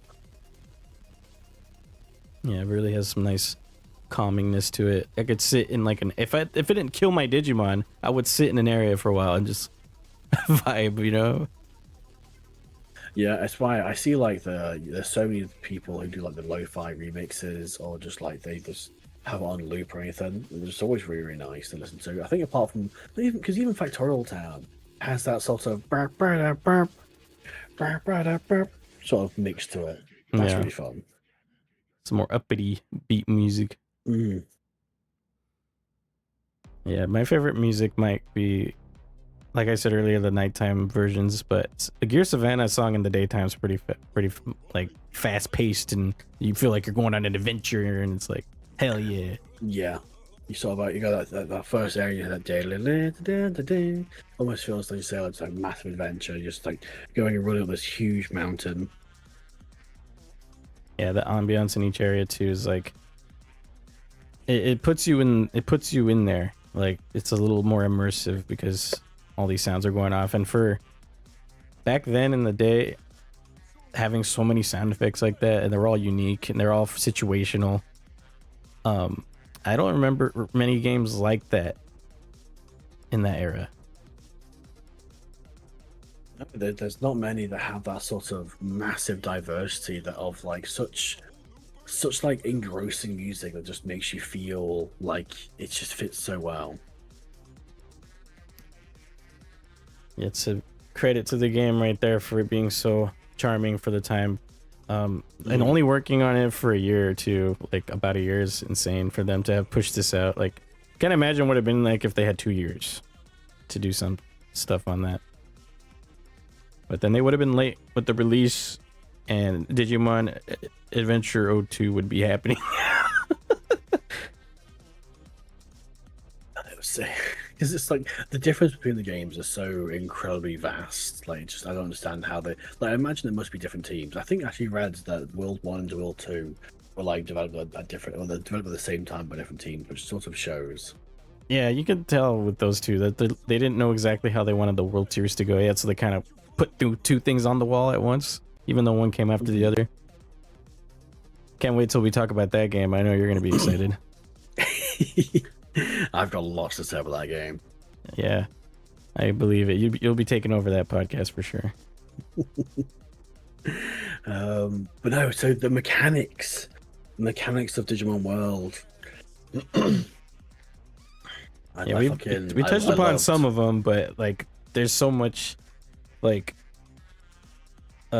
mysticism almost, it feels like, with it, like figuring all the mechanics out, and like you can get like a somewhat of a grasp with like baseline things, you know, but when it comes to the nitty-gritty, you're just like, oh man, these little factors are ruining things for you, or it's making things happen that you weren't expecting, you know.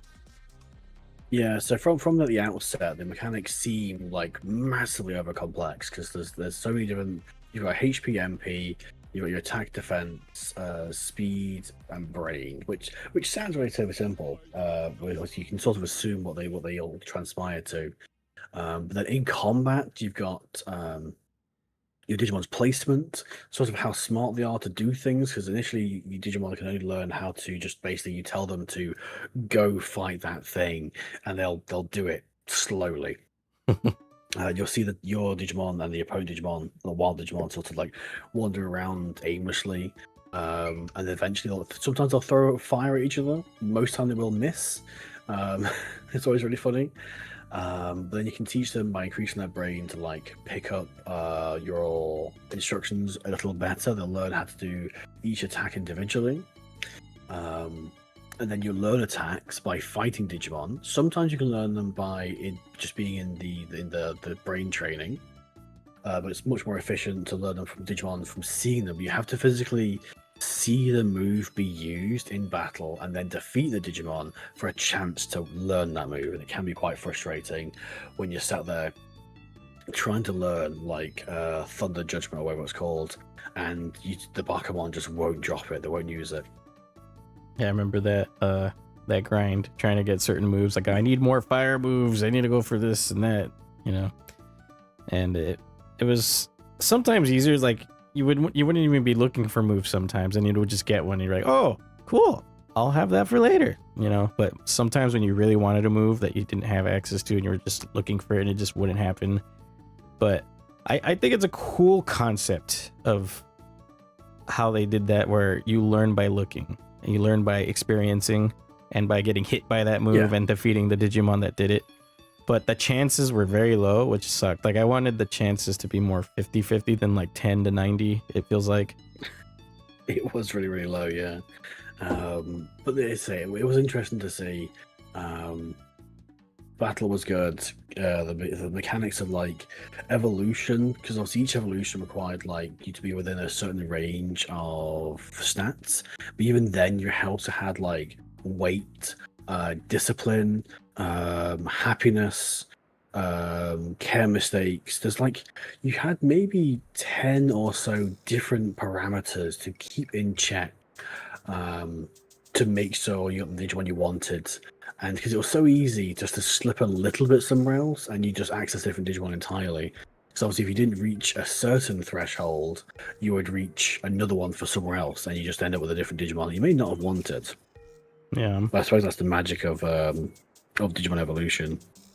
Yeah, it helps fill out the Digidex, I guess, right? So you can see everything. So it's like inherent to the whole experience. So you actually get to try all the mons they have instead of just like sticking to your favorite the whole time and that's it. Yeah, but I mean, the game was like accessible. I'm pretty sure you could beat the game with most champions. I'm not sure if you could beat the game with a rookie. I assume with enough heals you could, because you could still like max them out. But obviously, evolution would still happen at some point. Yeah. Trying to go the mechanics the game had. You had the Colosseum. You had PvP essentially, where you could like put in your friend's memory card and you could go into the Colosseum. You couldn't control them as well. They just like it was like fully like CPU versus CPU fights, which were really good, and it sort of helped the community develop a whole like underground like fight club of Digimon World 1 PvP, which was quite interesting. I've seen and hosted a few tournaments of that nature, and that's been super strange to see. Yeah, it's cool to see how many people are interested in it too, and because the tools for that are like streamlining everything, where you don't have to raise painstakingly through many generations of Digimon. You just kind of put the numbers in. Because obviously there's a mechanic where there's a little VPET in Digimon's house where you can go and basically make a copy of your Digimon and save it into the VPET, and that would save it so you could then use it in PvP. So if you made a really, really cool Metal Greymon, and you could sort of immortalize it in your in the VPET, and you could always go and reuse it in the actual in the CPU versus CPU, or like you versus your mate sort of thing, which is always very nice. That's cool. I didn't know they had that mechanic that early. I thought that came through in like Redigitize. No, so yeah, Redigitize did it as well, where you could sort of access them for the Colosseum, but no, it started in the original. Nice. That's cool. That lets you save stuff at least. So at least you could use them in battle for later, and they don't die forever after that.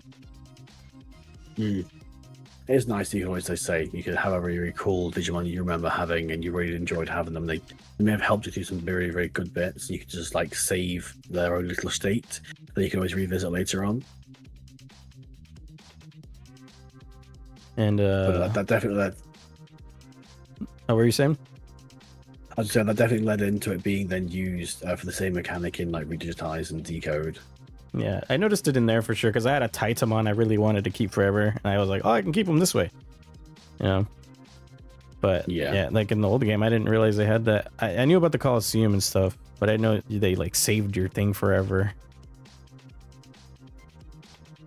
And then one of the other mechanics I wanted to talk about was just how you would have to do favors to get everyone to come through, and sometimes those favors included beating their ass.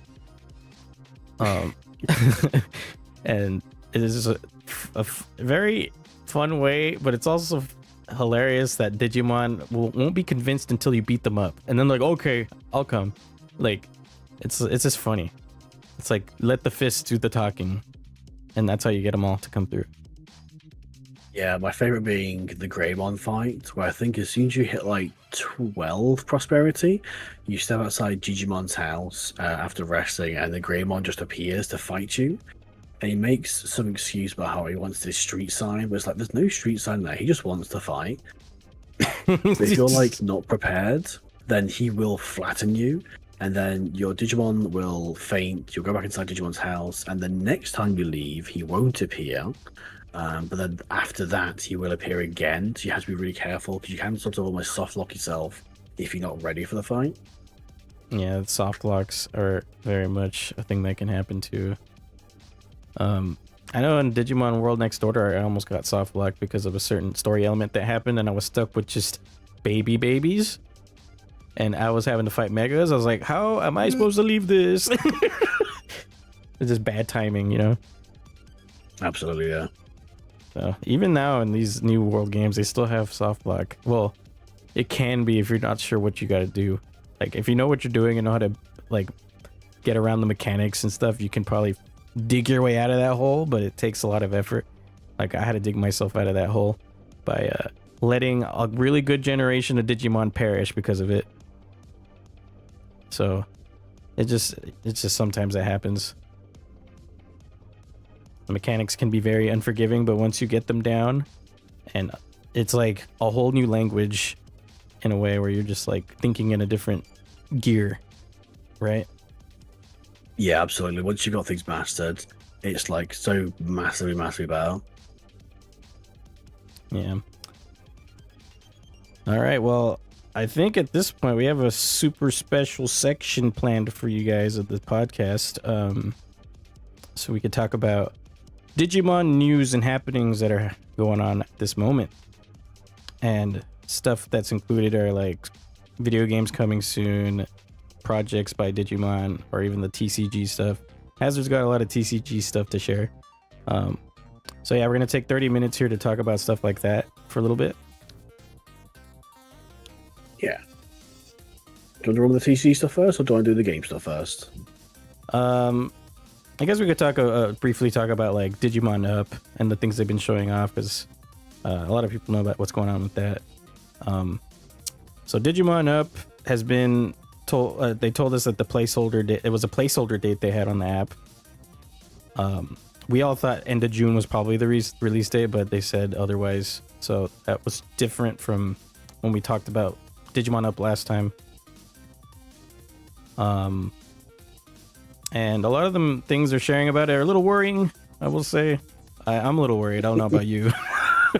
I've been into mobile gaming and like gacha gaming for a long time, and it's difficult to not see the writing on the wall about how it's going to roll. I'm hoping I'm either wrong, or it'll just be passive enough to still enjoy the game without like having to jump down the gacha hole.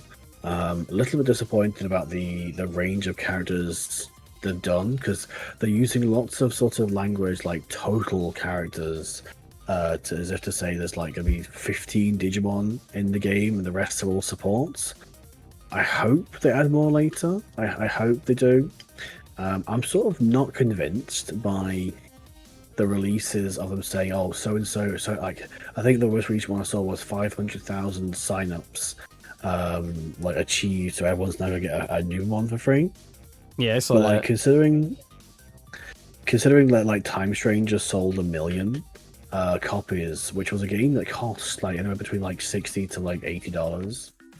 I don't believe it's taken this long to get 500,000 signups, even though they have like carved out a few different countries in the world that just obviously they have certain laws against microtransactions and such they can't release. I think Brazil is a big one that people are complaining about that can't access the game, or at least the pre-registration. Yeah, unfortunate byproduct of law. So I'm hoping I'm wrong. I'm hoping either things change or the game drops. I don't like they start talking about auto quite early, and I always sort of think that a game that gives you autoplay so early sort of doesn't respect its own like process. Like Lynx and Rearise gave us autoplay very quickly. Like literally ×3 battle speed, I think Rearise gave us within the first tutorial. And it's like, why bother offering us this combat if ×3 speed autoplay is there so quickly?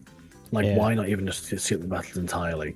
Yeah, it's like you're telling your players not to spend as much time on the game. That's how it feels, because it's like, why would it's like the developers like they're not gonna be wanting to play the game. Actually, let's make it speed up for them. You know, here. Like, what's the point? Yeah. Yeah, it's so odd. So now I'm a little hesitant. I wanted to do well because the knock-on effect of it not doing well is investors of Bandai and Bandai Namco seeing another Digimon mobile project fail, and they won't understand why, because they're just silly people who don't take part in things, don't look at things past green and red numbers. They'll just see Digimon mobile game project, they'll see green number go down into red numbers, and they'll say, oh, this is a waste of time, won't do this again. The same reason they dropped Re-Rise, the same reason they dropped Lynx and Heroes. It's so badly implemented that people just sort of don't want to support it. It's not a case of it's a bad game, it's just badly made and badly run. Yeah, they're thinking too much about the monetization first than the players first, because it's mobile. One thing I have a theory on and why the model is the way it is, for like why you only have 15 partner Digimon and the rest are support, is because of those anniversary Digivices they've been giving us every year. I think that's the prototype, and they're trying to mobilify it, because in that game or in these VPET device, or they're not really VPETs, they're more like adventure Digivices. Playing them, you have your partner Digimon, and then you have a bunch of supports that just come out to help every so often with their moves. And if you haven't gotten one of those yet, that's what it does. So you're just going through the adventure mode of like if you have the Digivice from Adventure 1, you go through the Adventure 1 story with whoever your partner Digimon is, they evolve.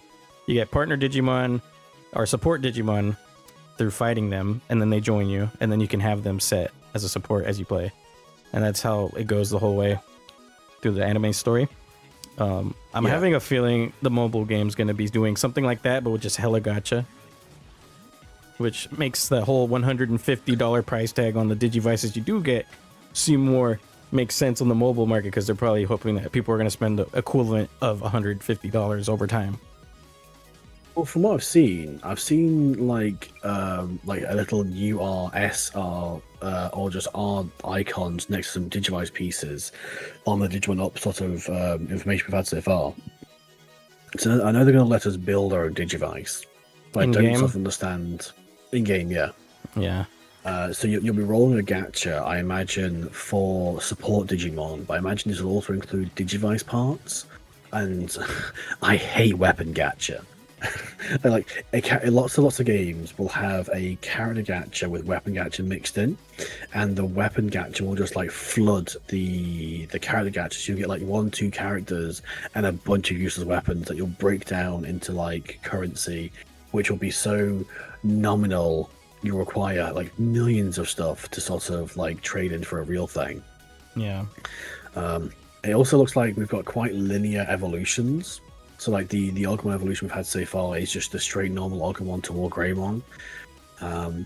So if I did see they mentioned like that when the Digimon dies, you get a new egg. So it looks like at the moment the information they've given us is like we get 15 playthroughs essentially, and then like we just restart, I guess, unless they do release new like main character Digimon, which I really hope they do. Like, I just can't understand why they wouldn't. It's hard to tell what the hell they want to do with it. We'll have to really see how it goes when it drops, but yeah, right now it's very concerning. Like, I am ready to be their biggest supporter. I'm ready to fight the fight. I'm ready with my app casting process, so I can stream the app if I need to or if I want to. But I just need to know. I'd want a few things like answered and a few things like laid out and clarified to see exactly how they're doing things. But I'm still hopeful that it'll be good. Yeah, I want to be hopeful too, because I like Digimon and I want it to succeed. I really want it to be good. Yeah, but I want it to be good because I want people to enjoy it. I want it to be good so I have something I can play on that thing. Because initially I was against the idea of a VPAT on my phone, but I'm opening up to the concept if it's good, and I just hope it is. Yeah, can only hope. But one thing that did release recently, the fan game I wanted to talk about. That's pretty much like Digimon Up if you really think about it. But it's called Digitap On-Off. It's a little bit grammatically weird. I think it was made by someone who isn't like English speaking. So the title's a little weird, but Digitap On-Off is like what I think Digimon Up's going. And I really like it. It's like a really cute little app, and you can get over 900 Digimon. Not 15, 900. And they're all like branching, I think, too, from what depending on the stats you get. I played it a little bit already. It is an itch.io game online, and it is only for Android at the moment. No iOS, no PC. Let's see how BlueStacks. So if you want to be playing a mobile game and you can't wait for Digimon Up, there's that, and it's probably more feature complete than Digimon Up will be, to be honest, and it's free. But I will warn you guys, when you go to the itch.io page, it's been flagged as suspicious because I think someone reported on them for putting the page up too early without the game download. And it was just like a salty fan, I think is what happened. So the page is under like quarantine, quote unquote, but it's still able to be downloaded. There's no viruses. It's fine to use. And I've been playing it for like 6 hours probably total. It's really cool.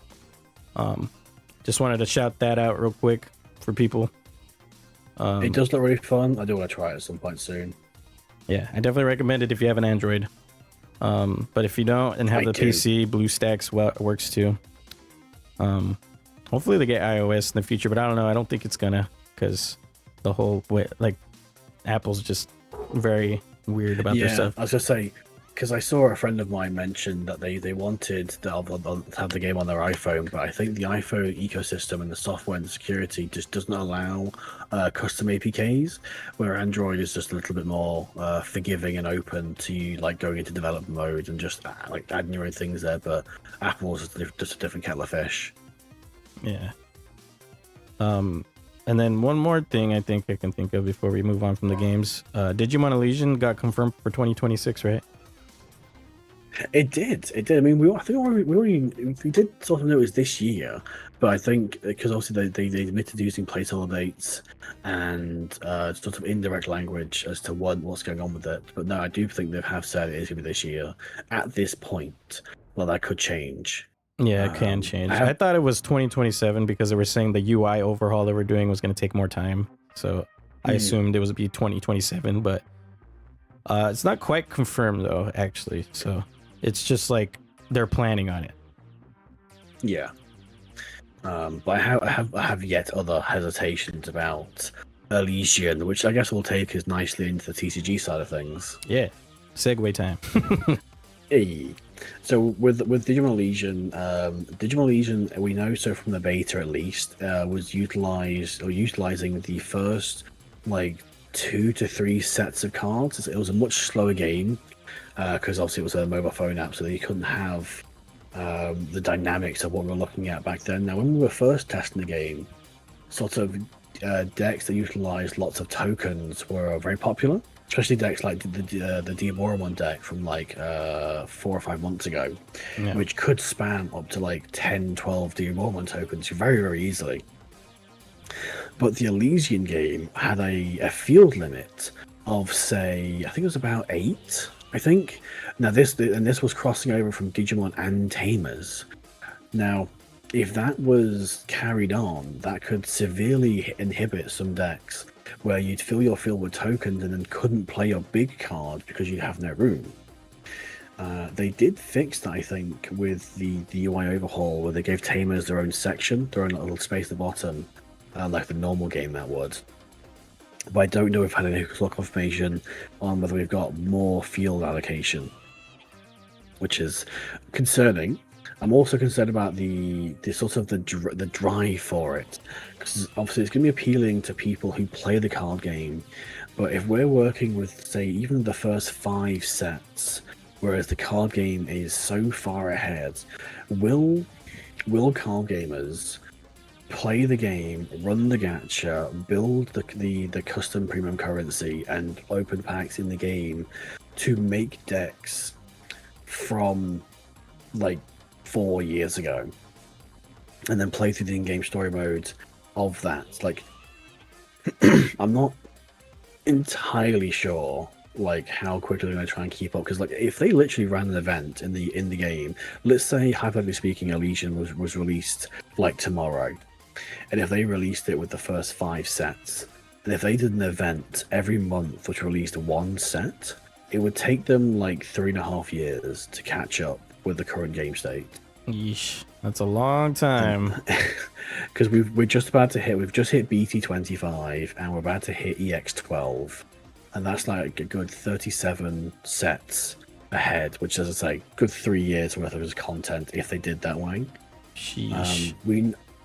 We know that Elysian will like have its own custom cards, like the Gemmon line to Rebirthmon, and the Yukimamon line, the sort of like ice Tsukuyamon line. Yeah. So we think it will tie into Liberator, because in the beta, the demo, we had 1 or 2 Liberator characters appear. Like in the art style was very reminiscent of Liberator. That'd be a really nice just have tie-in. to wait and see. I think that would be smart. Yeah, I'd really like to see it tie in to Liberator, just carry the Liberator universe, because the Liberator universe sort of left quite open in a sense. It would be a little disappointing if it does, because it means that people who liked Liberator, liked reading the free comic, would have to then get a mobile phone game and progress the story to unlock it. Now you can say that's obviously that's required, it's just how they're carrying on the series. Yeah. But it's just a little hindrance for some people. Yeah.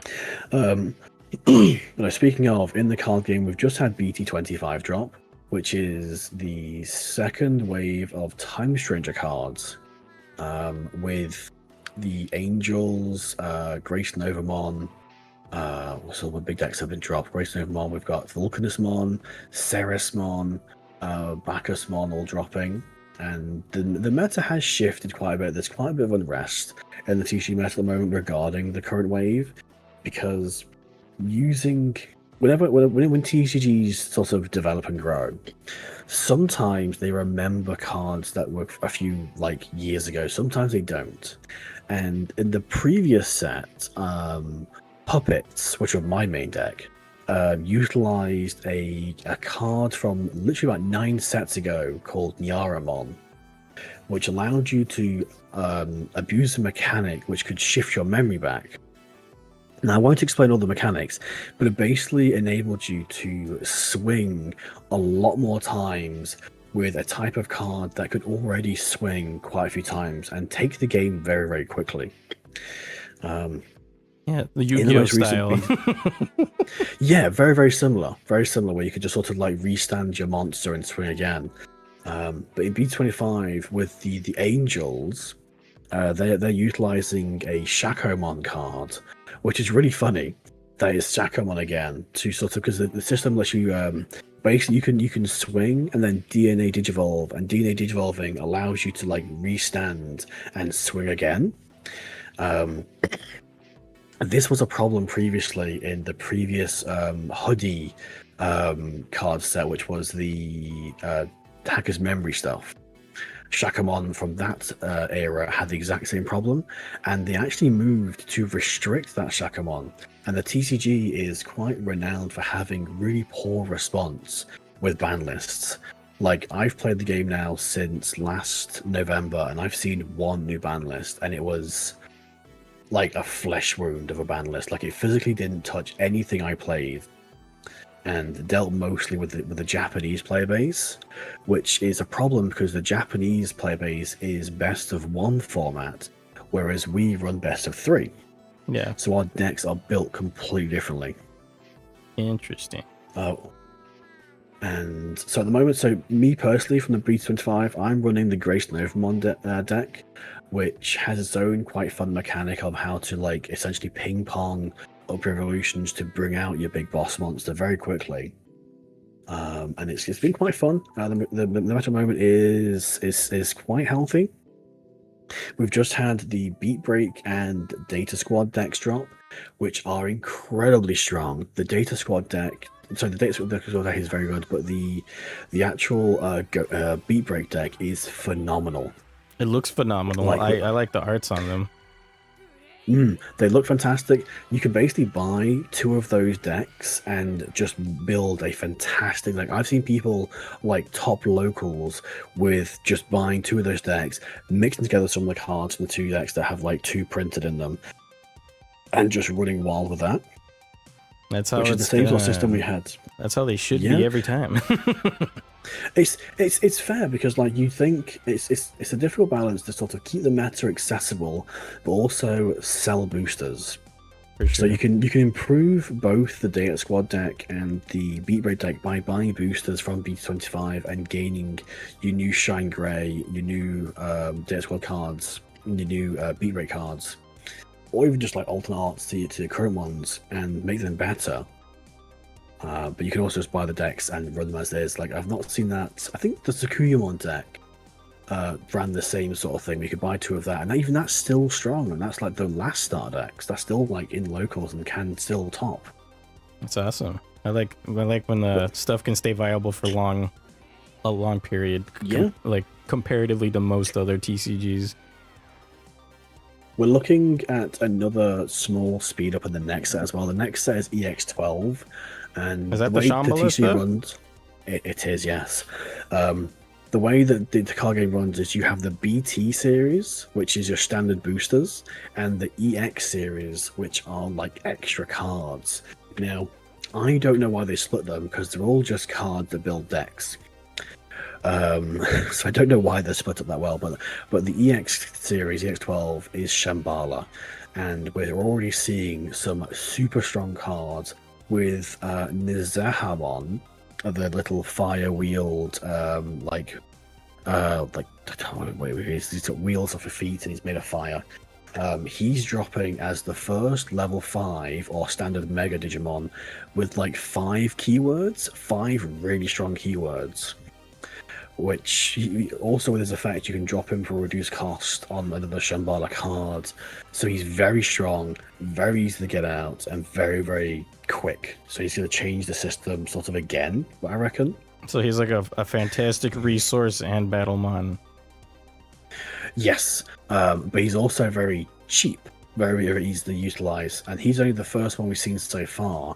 And I know he has a burst mode as well. So he may even have a stronger version of the card. Oh, we're getting another burst mode, huh? It's been a while. Yeah. So we're looking forward to seeing how EX12 changes things. I know we've got another few starter decks coming in, when is that? I think September or something. But I can't remember what the themes were, but I think the next Shambhala set will be good. I think we have more Time Stranger after that in BT26. And then after that, I'm not sure. I don't tend to look too far ahead that much. It's probably going to be Beat Break to like the end of the series of Beat Break stuff, probably. Maybe, because there are a few complaints really, because the Beat Break cards and the release of the Beat Break cards did spoil the Beat Break evolutions, and there's still cards that have been released in the starter deck, which are in people's hands, that contain Digimon who haven't appeared in the anime in any context. With evolutions, I'm not going to discuss them just in case. That have just not been seen at all, and like one of them raised a lot of questions because one of them just doesn't really suit the process very well at all. I know which one you're talking about there. Yeah. It's wild that I mean, it's just different culture out there too, where they're like spoiler culture's like way different, where that is helpful to the brand rather than, you know what I mean? The fans here feel that it hurts the brand because you're just like ruining the surprise and all that. But the hilarious thing is I've spoken to lots of card gamers, lots of Digimon TG players about the Beat Break stuff, and I'd say a good, honestly, 70-80% of the people I speak to haven't seen the anime. But they're weird. buying the card because it's the next thing. Because it's very, very rare to find a Digimon fan who appreciates every single corner of the franchise. Right. Like if you try to find one person who has the V-Pets, plays the games, plays the cards, watches the anime, and buys the toys per se, that person, that one person who crosses so many things, because aside from like the monetary value of what that takes and the time it takes to keep up with everything, it's very, very difficult. Like I'm in a few different VPET discords of people who just don't interact with the card game, don't interact with the video games, and just live in the VPETs. But then I see card gamers who don't touch the VPETs, who do touch the VPETs, who don't watch the anime, who don't play the video games. It's a big mix. It is, and so it's been quite funny finding people who, like, I physically battled against someone playing the Beat Break deck, and I'm like, oh fucking hell, that's like Monarch Lizamon. He's amazing. He's really cool. He had such a fantastic debut, and they've just said like, oh, I've not seen that. Like, is he cool? Is he good? Is he strong? I'm like, well, like, yeah, he's like really cool. Like, and you're trying to encourage people to watch it, but some people just don't have that side to them. Some just don't.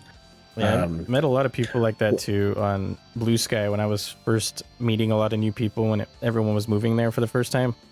I was putting out my feelers for Digimon, and a lot of TCGers came, and they had no idea about the video games really, or like they only watched Adventure, and that's it. And they're just super into the card games and whatnot. I saw a lot of those types of people, and I was always like, whoa, that's interesting, because I'm one of the people who's almost into every asset, or whatever, facet, facet, or whatever. I'm into almost every version of it. Like, I was in the TCG for a little bit, for a couple years, but I dropped off. I started barely getting into VPET's Vital Bracelet. I do the video games a lot. I love the anime. The only thing I really don't do is get like the action figures and model kits. Yeah, I think the toy side of things is a little easier to avoid because they don't like sort of develop into anything. Unless they're plushies I have. I think that's completely fine. Caveat of that corner of Digimon to enjoy. But I feel that entirely. But no, finding someone who does everything is very rare. I myself have tried to do all of it, and it is expensive and very difficult to keep up with everything. Like, I'm physically looking at about 5 VPETs on my desk. That I do believe at least 3 of them probably have died now. Are you still alive? This one's still alive. That's my Lilithmon X. She's still going. I'm physically going. I'm going to a VPET meetup later in the year, like quite local to me for like the UK side of things. But that's like such a massively deep, dark, dedicated mix of people who, again, focus mostly on the VPETs. Some of them, like, for a while, I was the only person in that particular server talking about the card game and discussing things. And essentially, I was talking to myself just about, like, the news and stuff. And eventually I just stopped because, like, no one was interacting, no one was talking about it, no one was really interested. Yeah, that is weird. I've never been on that side of the fandom much, so I know a few people from that side that love it. Like, on Blue Sky. I'm sure you know who Monster Dust is. Yes, yeah. He's super into those, and he's shared off all his V pets, and he's like, all right, which one do I work on today, or like this week or this month? And it's always cool to see that. Yeah, it's really such a vast franchise in general as Digimon. That, as I say, trying to cover everything. Because even when you say video games, you can mean, oh yeah, I've played Time Stranger, or yeah, I've played Cybersleep. But like again, finding a Digimon person, Digimon Street, a Digimon content enjoyer who has played the old games, and who has played all of them, like it's breaking down even those ones into several different categories as well. Yeah, you got the retro Digimon fans, like only people who play World over and over. There's that group, and there's people who only play World 3. There's only people who play World 2, and then there's people who play the new games mainly, or just one of them. Yeah, I've experienced, I think, like 20 plus Digimon games at this point. So I'm one of the few, I think, that have like touched as much as I could accessibly.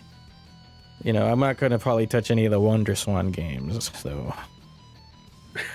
I tried to, man. They're rough. But even just a quick example, I remember finding a content creator for TCG, and they were talking about leaving the Digimon card game. And I was like, oh man, I wonder what happened. I went into the video, and they started the video saying they basically never watched Digimon. They'd never played Digimon video games, and they started playing the card game because they heard it was fun. So they'd never interacted with anything of Digimon related, but they still played the card game for a good year. But then they didn't really push them to try anything else because they were just a card gamer. They'd play Yu-Gi-Oh! Magic, they'd play One Piece, Gundam, but they'd never sort of absorbed the content past that because they're really interested in the card game side. So if one of those people exists, I can only imagine a few hundred more must exist. And it's just wild to have someone like so focused on one singular aspect of the game that they don't go past it. It's crazy.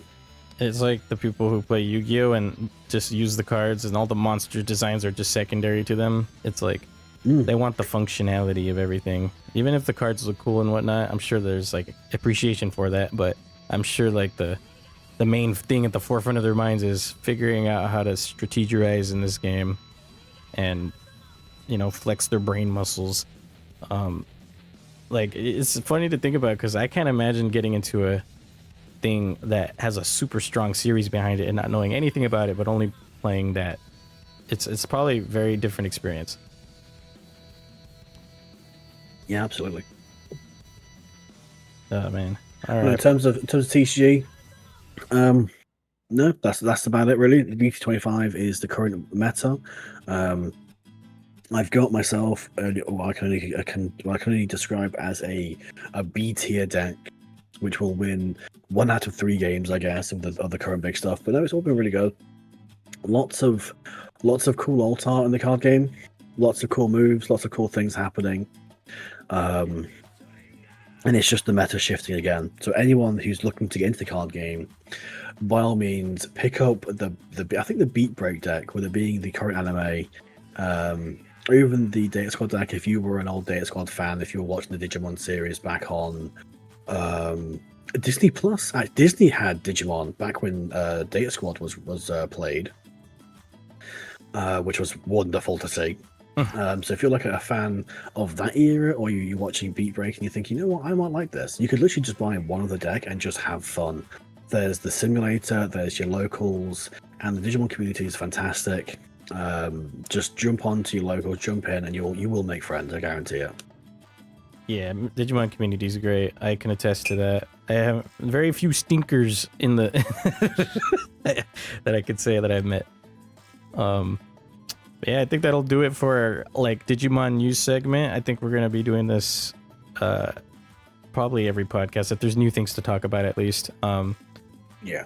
So yeah, maybe next month we'll have new things to talk about, because I know there's a state of play happening. I know it's probably very low chance Time Strangers expansion will get mentioned or alluded to, but there's hope. Who knows? Who knows? But let's hope that next podcast we'll have something to talk about there, if there's any news of Digimon from State of Play. But yeah. All right. So the last few things we have for Digimon World here that I have is we talked a little bit about it, but our time spent playing and streaming Digimon World. For me, like I said in the past, I've only played it once as a kid, and only rented it a couple times, and I couldn't figure it out, so I just stopped playing it. So I didn't really like. It felt like a fever dream thinking about it before playing it again, and then when I replayed it, it just flooded all back into my brain, and I was like, "Oh my god, I remember this." Like look, like the general vibe, you know. And it just like shot me back into the past. And then seeing the little porta potties when you're walking around, I was like, I remember that thing, you know. Like I remember like it was like pointing like Leonardo DiCaprio meme like the whole time for the first area, at least from what I remembered. And playing it on stream was fun because I had a lot of people helping me out, telling me, you know, hints and tips, and I guess like exploits, I guess, like with the money system you can do with the selling shit back to Mojimon. And I've had people tell me like how to get Seedramon fished up, which was a process. I hated that part, but when we finally got it, we got to go to that bug area. I think it was like a Quagamon there, right? Yeah. I'm just like recollecting all the like things I first saw and remembered. My first ever Mega was Metal Mamemon, or Ultimate, sorry. And the second one was Gigadramon. Was he in there, or is it Megadramon? It was Megadramon was standard. Gigadramon was like in the code. Okay, yeah, I had that one second, and then I got a bad string of luck for just champions that would die, and then I finally got the Metal Greymon somehow, and I beat the game with that at the first time. And that was really cool because I had a really strong one too, and he was actually pretty competent. And I was like so scared to go against that Machine Dramon because he looked crazy. Like that Machine Dramon model's sick, by the way. We hadn't even talked about that yet. It's one of my favorites. It's so cool looking. It's so menacing, and like with the limited like things you could do on the PlayStation back in that, like they really made a really good model. That's probably one of the best looking Machine Dramon models. Like just for its era, you know. I think for the Machine model, I think it's like the amount of black space used to sort of like give it the onus of like size is just incredibly cool. Hell yeah.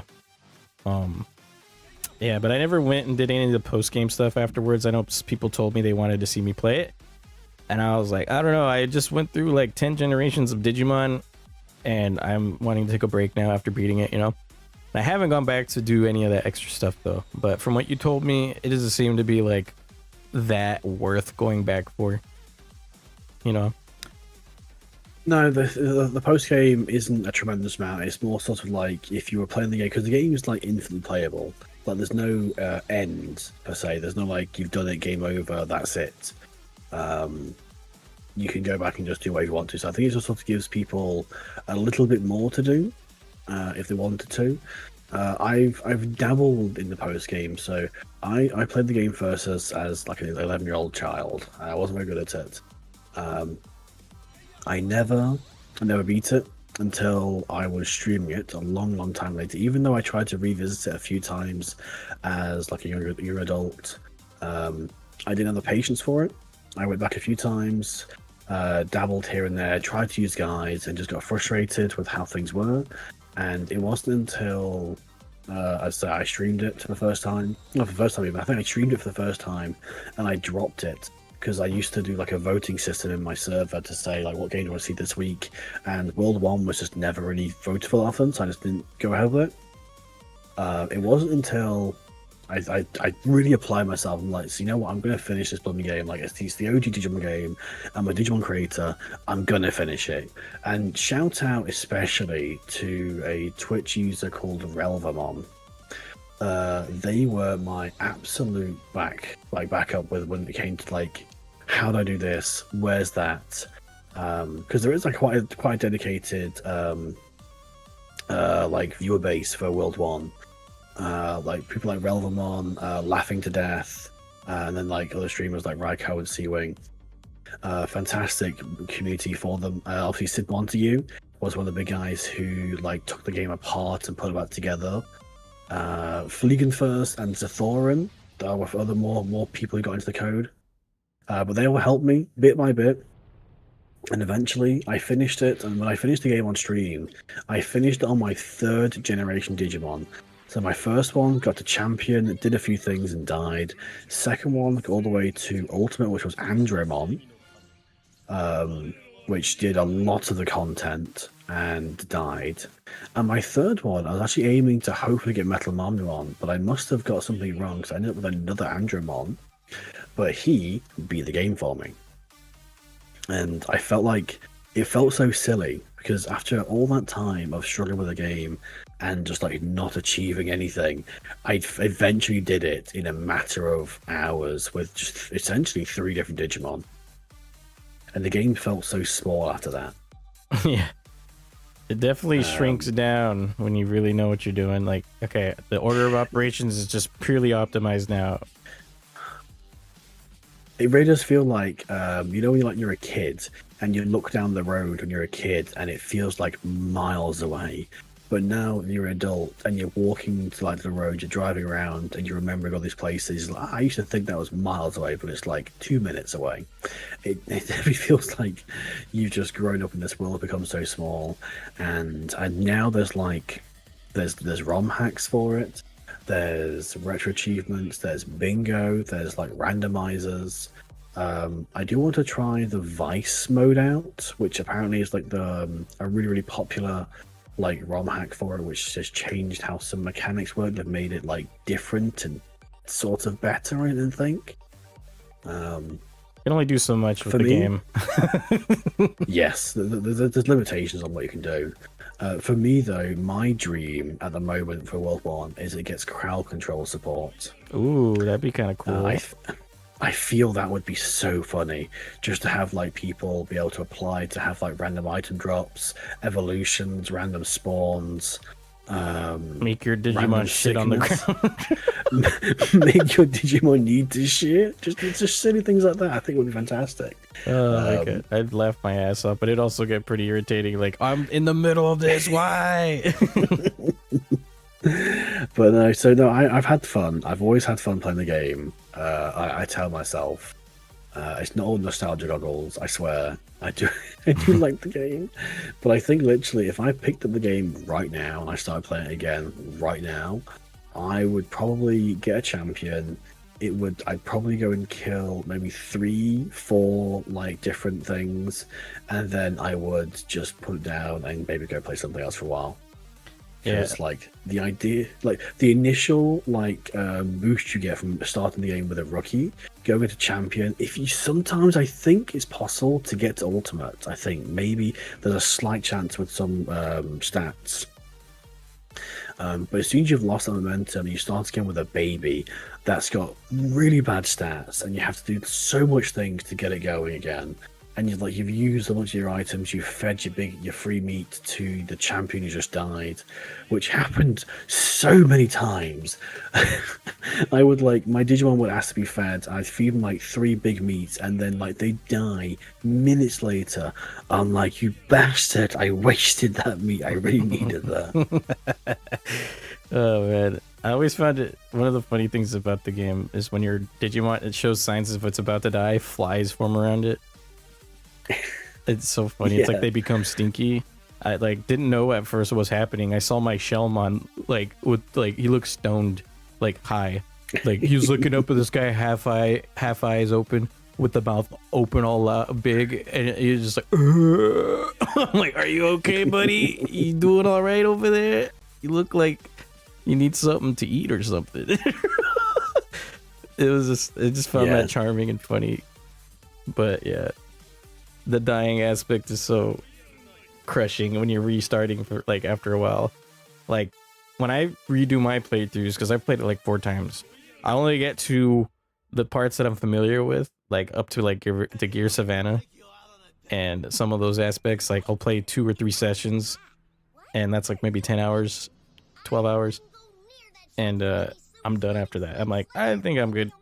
It's always cool to go back and explore and stuff, but the mechanics tend to just grate on my brain, because I've played games now that are so much more streamlined, so much more player friendly, that I'm not willing to put up with it for too long, you know?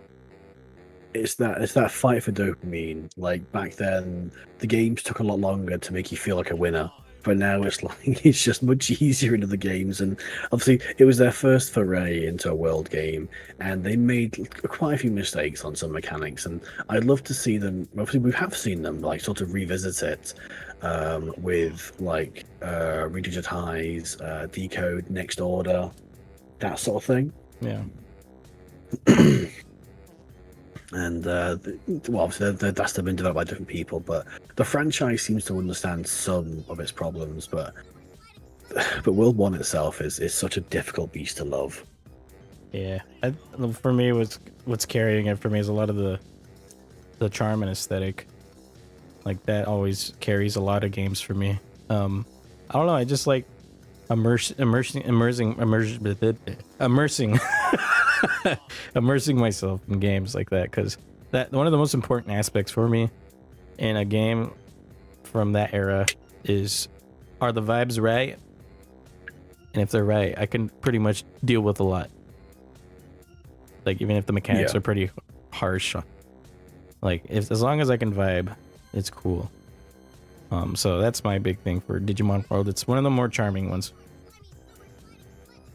It's charming, but like I think I couldn't play it without. I think I couldn't sit on my own and play it because I'd be distracted waiting for things. I get frustrated with how it is. I love the game. I think it's fantastic. I think it's really well made. But I just think it just doesn't. The age shows. Yeah, there's a big difference between playing it for yourself and streaming it for others. As well, because like you said, like sitting there by yourself playing it is gonna be like, oh man, you're gonna be banging your head on the wall. But if you have a chat to talk with and experience the game with, it's so much different, and it's more of a like adventure together. Yeah, I think as well with modern sorts of emulation and save states and modifying the game state and with like codes and game shocks and things, it makes it a lot easier. With ROM hacks making the game easier, it is like a good time to try it if you were interested. But it's also like whenever someone asks me like, I want to try a Digimon game, I've never played one before, where do I start? I would always point them towards the original, because if you don't play the original first, I feel it's so much more difficult to try after you've tried a different game. Like if you go and play Cyber Sleuth, Hacker's Memory, if you go play Next Order, playing the original is just torture afterwards. Yeah, I feel that. Like I wish I did Digimon World DS before Dawn and Dusk, because I played DS later and I hated it because they took away a lot of the streamlined stuff because they were still learning. So I get that for sure. I usually point people to Cyber Sleuth, Hacker's Memory just because of accessibility, recency, and they always go on sale. That's what my point goes to. But yeah, World, if you want to experience Digimon and where it started and stuff, that's a good spot to start too. I think it's important to understand the bare bones of it all. Yeah. So the next thing I have written down is kind of a weird little thing, UI and ease of use. I know that that's kind of like a smaller topic, but there is some UI elements in the game that are interesting. I don't get the clock. That's one thing I'll bring up about the UI. What the hell's wrong with the clock? The clock was very strange because it was broken down, so one day in game took 30 minutes IRL time. It was sort of broken down into your standard 12-hour clock, so you could sort of tell what time it was.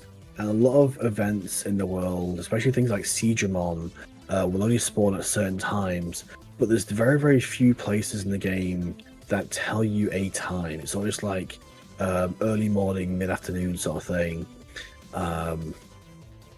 Or dusk, dawn, that sort of like scale. It was very, very, very rarely give anything direct, so you had to work with the clock like that. Some Digimon had different sleep schedules, so like a lot of Virus Digimon was like sleep in the day and be more active at night. So you could use the clock to sort of plan around being places. Say if you knew you had a big boss fight coming up, you could go and prepare yourself to like rest in front of the boss fight, and then so you could go at them with like full strength. It was pretty funny because that was the first implementation of Clockmon, and then he became a Digimon after World 1, as you see him in World 2. Right, yeah, that's funny. He was the clock literally and then became a Digimon. Yeah, literally little fella just like sat on top of it, just digging away at the bells. But it was how the game tried to give you a structure, because you had like the 30-day months, you had the month, I think you finished the month and that was a year done. I don't think you actually use months, just use days and years, I think. But at the clock, I think you utilized it pretty well in telling you how things worked, when was nighttime, when things would be ready, when your Digimon would need things, how long they'd be satiated for. So it was well implemented, but it was very, very difficult because it wasn't explained very well.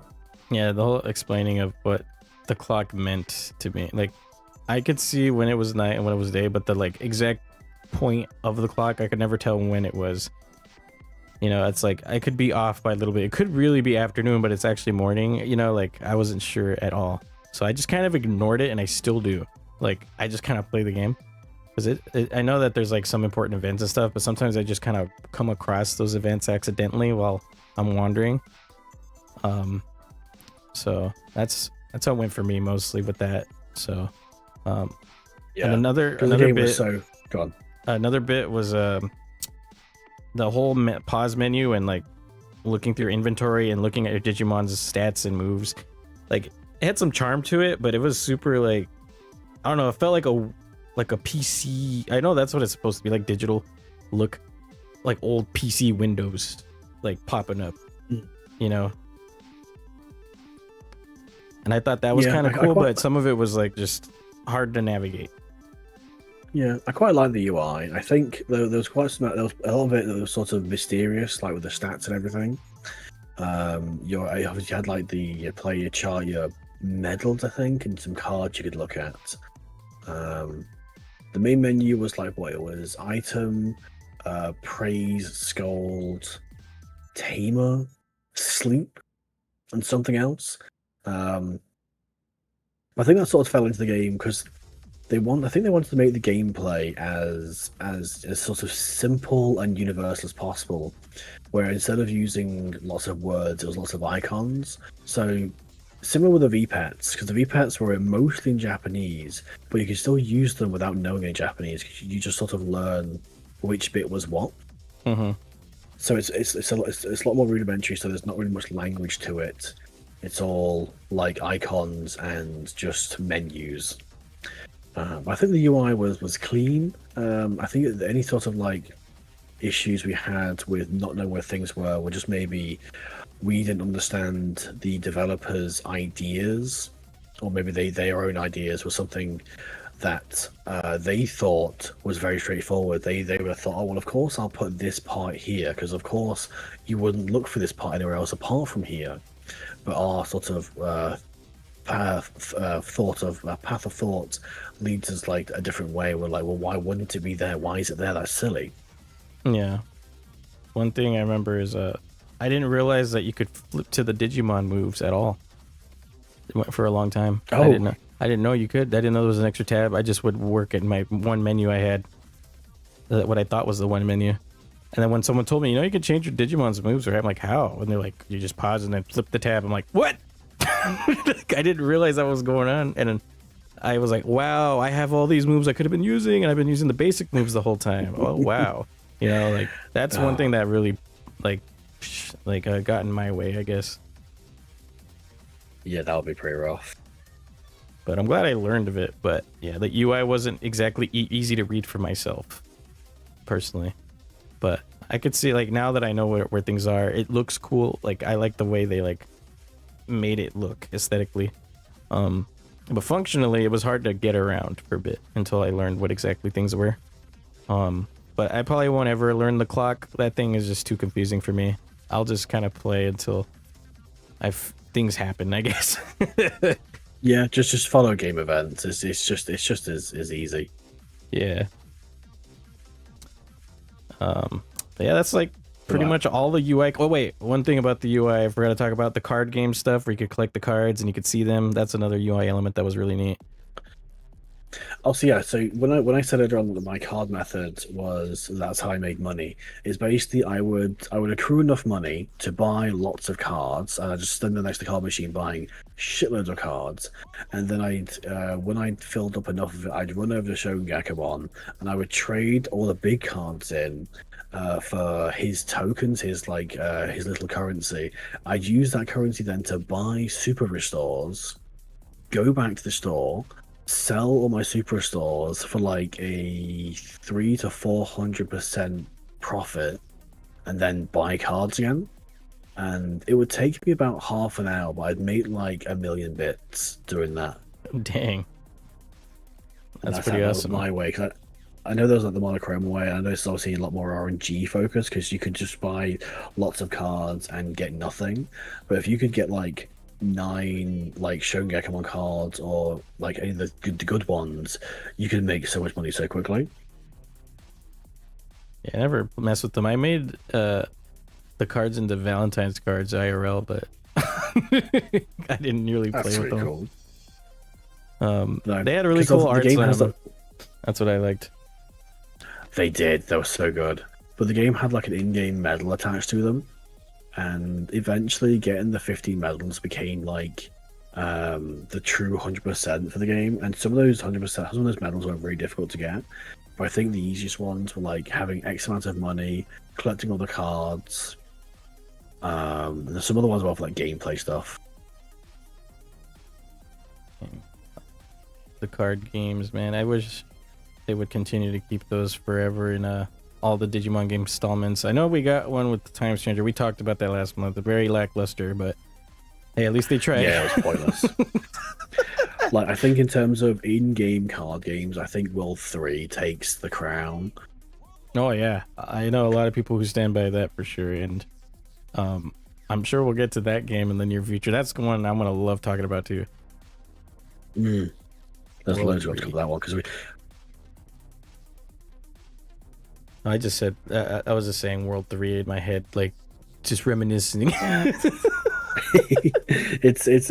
World 3 was fantastic. I remember getting World 3, and I remember having it for Christmas in 2002. I think I got it. Christmas. Yeah, I got that on Rumble Arena at the same time, Oh, dude, that's and sweet. it was like one of the really magical things because all I had to go off were like 2 magazine adverts I'd seen for it, and I saw the case like physically in my local game store, and I could look at the back and like see the screenshots and stuff. And back when that was all I had to see what the game contained. Yeah, man, the old days. And then you'd be driving home with it in your hands, like, oh my god, I can't wait to open this and play it.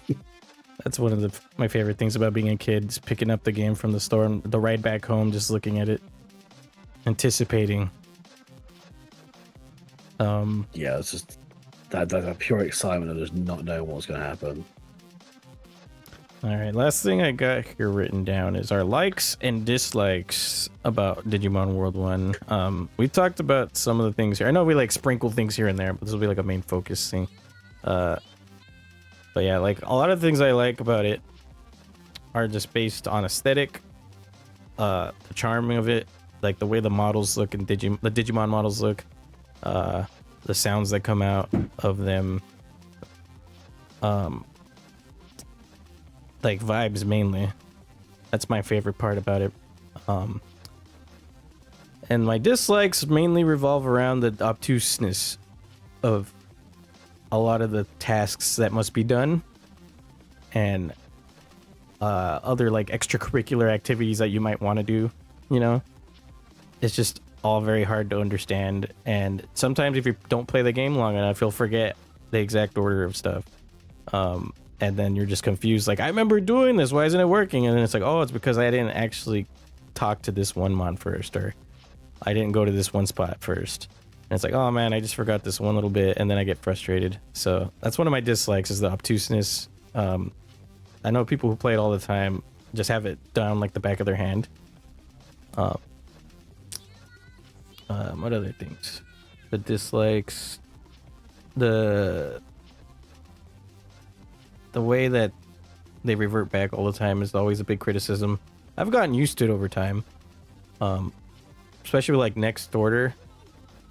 Like that was the one where I really got everything down, I think. So going back to World kind of helped a little bit, you know, like getting through that process of death and rebirth and whatnot, just being part of the game. Because when I first played it before DigitalHazard and before Next Order, I was just very, very mad about it. But over time, it's like, oh, this is a way to explore the Digivolutions. You know, it may suck to lose out a strong fella, but you get the potential to get an even stronger guy and a newer guy later on. So I've grown to appreciate that dislike of mine at first that I had of just how hard it was to like keep mons. Yeah, that's like, I think all I can think of when it comes to dislikes, really. Everything else is pretty like lukewarm, or I really like. It's good. No, it's I think for me, highlights of the game, the good bits were the purity of it, just the sheer sort of like freshness of the world game, and just the exploration, which is also like the biggest detriment to it. I really enjoyed exploring the world slowly, painfully, begrudgingly. I enjoyed, I say, the models. The digital models were wonderful. I really found them really charming. I'm really glad the models carried on into World 2. That was really good to see some of those models carry some on. chibi fellas. I really liked them because they were just so good. They were so colourful. They were so charming. They all had their own things. Like, I remember, like, Skullgreymon. I always used to think Skullgreymon used to like speak Shakespeare. Because one of his idle animations where he'd hold his hand out in front of him and he'd like put his head side to side and he'd put his other hand like across his chest, and almost like he was doing like the whole like Shakespeare looking at the skull thing. Yeah. Because they just had these little things. Like sometimes you'd be standing at your Greymon would just do like two little stomps and go stomp, wah, stomp, wah. And just that little sort of like colourful like charm where they all had their own things. They did things. They react in different ways. Yeah, they felt like real creatures right there. Yeah, they did, and it was just like the eating animation as well was different for each one. Like some Digimon you'd see would take the food off you, they'd turn around and eat themselves. Some would take the food off you and just eat quite confidently. Some would like lean up to you and like just eat them to the side. It's just how each and every one of these Digimon were designed. A few of them obviously shared like exoskeletons, but like they all still had their own characteristics to how they did things. Centauromon's one that I remember being, oh, thank you, after you finished. I love Centauromon like just speaking to you. Some Digimon, it was so cool because some were like beasts, but some had like a lot of human aspects to them, a lot of sorts of aspects of like intelligence to them, and they were just really good, really fun.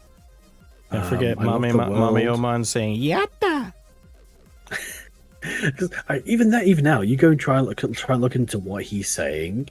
It's like it's yate, it's yata for like win, or like what he says when it's like yada yada when he's like praising, which I think is like it's okay. There. And then yeah, they're there. And then like when you scold them, it's just screaming at them. It's like. It's like imagine your dog shit on the floor, and rather than like saying anything, I'll be like scream at them. Omae wa mou shinderu. No, I'm just kidding. But no, the beauty of the world, even though it's all pre-rendered and even though it wasn't interactable, the world was still very pretty. I still love looking at the sprites of the overworld and like how things worked in, how the world interlocked as well. How you could like be walking through the jungle and end up in Toy Town, or you could walk through the savannah and end up in the frozen zone or the jungle or something. I don't think the world makes sense. I don't think you could physically map the world onto an island, physically locate it all, and it makes sense. Yeah, I think there are definitely some like there's maps out there that just wouldn't gel. There's maps out there that try to teach you how it works, and they're just like square screenshots with little lines pointing to where they lead to other screenshots. That's how it works now. Like the maps are just really weird. Yeah, I don't think you could. I'd love to see someone try and physically map out the areas to make sense, but I don't think they could. I don't think they do really work. Yeah. I love the sound design. I love the attack animations. Um, I love learning a new move, running to battle and trying it out for the first time, like Megaton Punch or like Proximity Laser, or just some things that are just straight apocalypses. Yeah, like the laser one is like something appears above you and just everywhere. Like there's a bunch of lasers. I broke the game once. One of my top clips is me fighting 3 Gardramon, and basically the PlayStation emulation ran out of emulation power, and it completely like shat the bed with graphics, and everyone just became like blocks of colors. And that was something that was true to the original hardware, because the original hardware, the original PlayStation would do that, because basically I ran out of polygons or something. And it was quite entertaining. I panicked when I first saw it. It was really confusing to see. It made me lose the fight. Warning, you have ran out of polygons. Warning, warning. Because I couldn't see what I was doing to heal, and it was just very, very awkward. That sounds pretty wild to see, like when games just bork on you like that. I'll have to link you the actual clip. It's really, really funny. The downsides to the game are almost just the same things. Like the world is massive but really confusing. No one really tells you what you're doing, where you're going, and how things work. This might be because I have seldom had the manual for the game. Like, I think a lot of the game's instructions are just written down. So video gaming used to be much more reliant on manuals. I think a lot of the storytelling and the guide was in there to avoid having to like shove tutorials and everything. Yeah, which I think's one thing from old gaming I will hold on to is having the option of a tutorial in the manual that I can choose to read, or just playing the game and learn the hard way. Yeah, the option's nice. I think there's some modern games I think that do it well. One in particular that we mentioned earlier, that fan game, they don't tell you anything unless you click on the special icon that's a light bulb, and then it'll explain stuff. But you can just go in and not even worry about it. And that's what I mostly did. I just like turned on the light bulb for when I wasn't sure what the buttons did. Like there's like a bunch of buttons with symbols. Just like you said earlier, they use symbols to communicate. And that little light bulb turns on the words of what this does, what's this do, what's this do. But it's all optional, like you said. That's a really cool aspect of Digimon World, where it's not explained. It can be a detriment for sure, because it's like more obtuse than it needs to be. But for the most part, it's kind of appreciated too. To appreciate, like, it respects the gamer's intelligence. Or at least their ability to sort of accept when they are struggling, which I did not do so many times. I just chose to either just like power through things, or at least attempt to, and just get lost. There's so many times where I'd do a little bit too much exploring with a rookie. I think to myself, oh, I just want to see what's through here or through there, and all of a sudden, I remember once being in the volcano, or at least the back end of the mine, and going around the corner and bumping into Meramon, and I had like a fresh like Palmon, and got absolutely decimated by it. Because sometimes you just can't see like bosses appearing. Yeah, you just walk into the room and then boom, it's triggers. But again, that falls into the game's like storytelling, its own little Dark Souls style of like not telling you things to let you do the things, to learn the things. And just letting you like walk blindly through the room of the game with the lights turned off, banging your shins on every coffee table imaginable. If only they wrote down lore on items you found, just like Dark Souls. Yeah, that'd be great. Or even just like had more explanation through your NPCs or something. Obviously, I may be misremembering some things. It's been a while since I've played the game again. But yeah, I remember the game being quite painful to sort of run through. As someone who didn't ever really look into the exploration and the things we discovered through like the game code. Right. But no, aside from like the sheer character building devastation of losing your ultimate and being stuck with this little gelatinous blob of screaming, and you're remembering your Metal Greymon of days past and looking at Poyomon who is screaming and just shat on the floor, and you're like, man, and that's the sort of thing that's like, you know what, fuck this, and you just turn it off, and you go back like a year or so later. Yeah, it's a good game to complete one time, like fully to as much as you can, and then afterwards it's cool to go back to for like a couple hours every so often and play it, and then all right, that's good. I'm good. I'm done with it. That's how I usually am with it. But it's nothing wrong with that, I don't think, inherently, because like I don't know, it's just a game to play. You know, it doesn't really have like a gripping story. Doesn't really have like a penultimate goal that's like. It's like you just play it and raise your little fellas, and sometimes there's stuff to do, and things to fight. So I think that's, if people get fun out of it for a couple hours, just doing that every so often, then that's awesome. Yeah, I think it is fun. I think I'd still go back and play it occasionally. It's probably been over a year since I have played it, so maybe I'll do a playthrough again soon. But I just feel like it wouldn't last too long with it. I might have to look into like one of the Vice ROM hack or something to see what that's changed and see if it's made it interesting enough for me to try it again. Yeah, a little fresh experience on it, that would help. Yeah, something to change how things work. Oh yeah, maybe we should add a new topic in here, because I have no more topics. But since we have a little more time, we could talk about those ROM hacks that like try to fix things, and then maybe future ideas of what Digimon World could be, because we haven't really we know that we're due for a world game as well.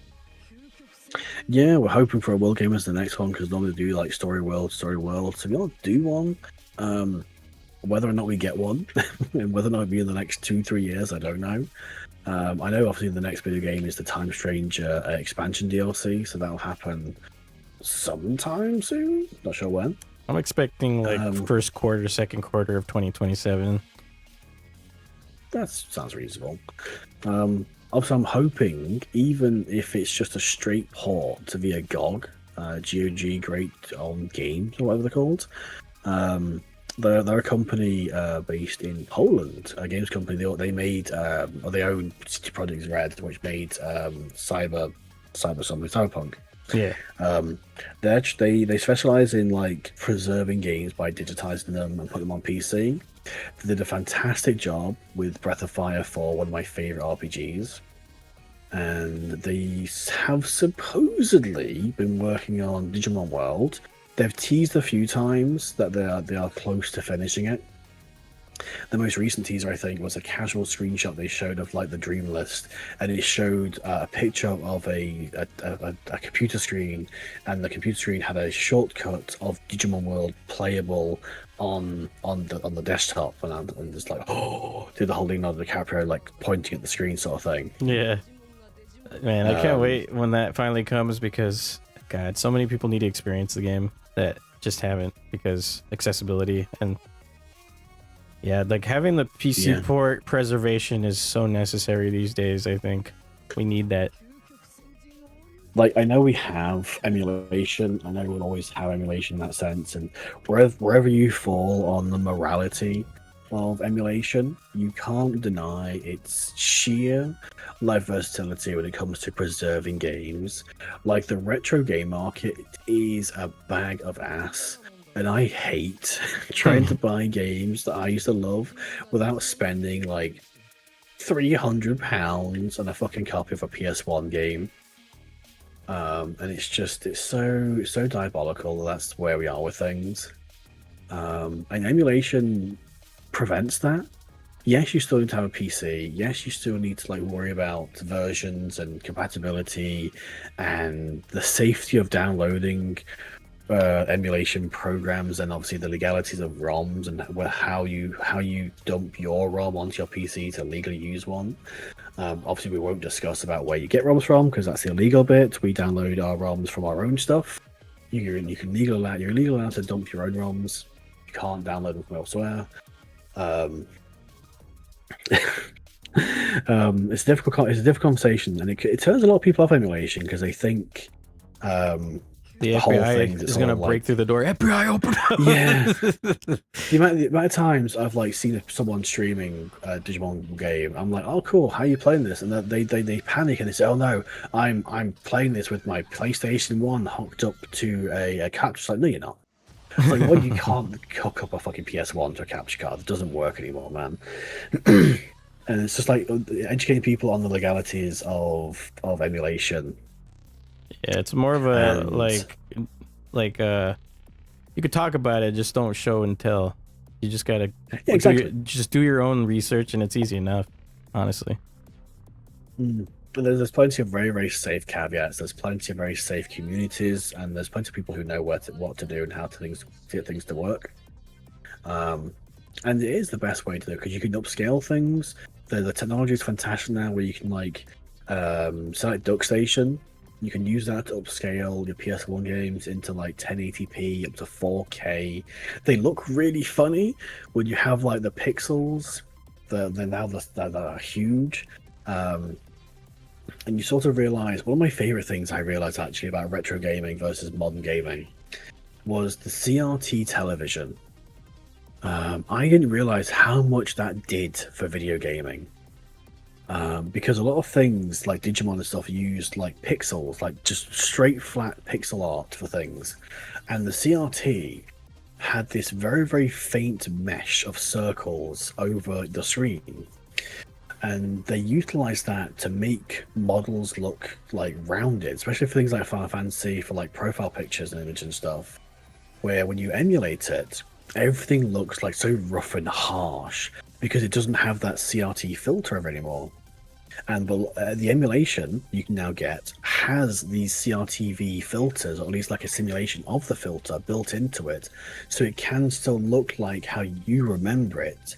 This sort of rounded, like slightly like yellow tinged, like faded gameplay. And if you really want to, some of these filters will extend to having the old like TV tube flicker, or like the roll or something. Oh yeah, They can get quite advanced. It's really, really funny to see. I've used it a bit for when I recently played World 3.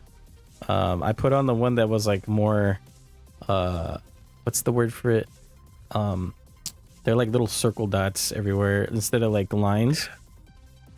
Yeah, that's the CRT thing. Because I'm used to the CRT lines, like the scan lines. I wasn't used to the dots. Yeah. So I tried the dots out for that, and it made it look really cool. It's really cool they thought of that as well. So it's like the people who run emulation, they appreciate like game preservation. They appreciate that if we don't, no one will. There's large chunks of like digital gaming that's disappearing like every year because companies are just not wanting to either make them like usable to sell on a digital platform or not wanting to keep hosting them. There's quite a few games on like Xbox Live Arcade and the PlayStation Network which have just disappeared because the owner of the game gave it to the publisher. And obviously they was only playable through that platform, and now they're lost because those platforms have closed down. Like the 3DS shop has gone. So loads of things that were lost there as well. That's we got the saving games movement. Where was it? Stop killing games. Yeah, exactly that. Yeah, because there's so many things. Because these are like hours and days and weeks of hard work from developers who then put their trust in the platform to sort of like have their game showcased. Also allow people to own the shit we buy and not just like have it taken from us because someone's cloud they don't want to pay the bill anymore. Yeah, it's such a hard topic, but it's important, I guess, in this whole grand scheme of everything, because World is gonna probably be preserved because of the work of GOG and other people who have like tried to, I guess, like decompile the code, right? Yep. Like there's a bunch of very dedicated people. Yeah, we're definitely very lucky that there's people working hard with their own spare time and energy to make sure these games like stay accessible for as many people as possible. and that's helped because it means people have been able to like play the games more. They've been able to like explore the games, speed run the games, and essentially keep something alive that's like what 25 years old now. Yeah. That without them just would not be accessible without you going and spending silly amounts of money on an old hunk of plastic that someone's kept lying around. It would be a shame if this game faded to obscurity because of that, because it's definitely worth experiencing. And Digimon basically wouldn't be the same without it. That's what I'm trying to say. Yeah, no, it was. I think obviously World One was a lot of people's first introduction to digital gaming because the previous games were all on like either the Wonder Swan or like really obscure, really mostly Japanese hardware that were almost more difficult to play. But I think Digimon World was being released just after the anime launched. Worked to its favor, although a little confusing for people who expected it to be like the anime. Yeah. I still think it went quite well. I think it became like quite a quick sort of cult classic, I think they call them. Yeah. And it did well. And I think a lot of people have very fond memories of it. Obviously, us especially, we've continued. It's been our starting point really between that and the anime to further enjoy the franchise. Yeah. Definitely appreciate what World's done for us, despite our conversation leaning towards like, oh man, this game's wild, isn't it? Look, I think it's important to like not always just glaze it, just say, "Oh no, it's amazing, it's untouchable, it's the first thing." I mean, yes, there were restrictions, yes, there were limitations, yes, there were like time constraints, and the programming, the ability of the team, the technology available at the time. I mean, it's still perfectly good, I think, to look back and say, yeah, it was good, but it could be better. Yeah, and a lot of the stuff they have in the games for that game specifically, the formula has been picked and chosen into other different Digimon games. You know, even the fan games too, like having to recruit members to your city to make things like bring more resources in, like different stores, different shops. Different events happen like that. So I think it's really cool that a lot of those elements still show up today and is a prominent element in the games today. I think it's so fantastic that they've chosen to keep the world side alive, even though it has some of the most difficult mechanics. Even with like Redigitize being a little easier, I'd argue, in terms of the raising and that sort of thing. And then next order being, I would argue, even easier in terms of raising. Oh yeah, they gave you that ability to lock Digivolutions you don't want. Yep, absolutely. But no, I think them keeping the world side of things alive is at least a good indication that they appreciate the roots of where Digimon started, being on the V-Pets. And yeah, it's always great to tell a good story, but sometimes you wanna feed Digimon a big hunk of meat and just watch them take a dump in the field. That's the moral of the story. What we're trying to say is the metaphor in question. Yeah. You gotta love that charm of it. Like that's the word of the day, charm. Honestly, that game is full of charm, and that's my favorite part about it.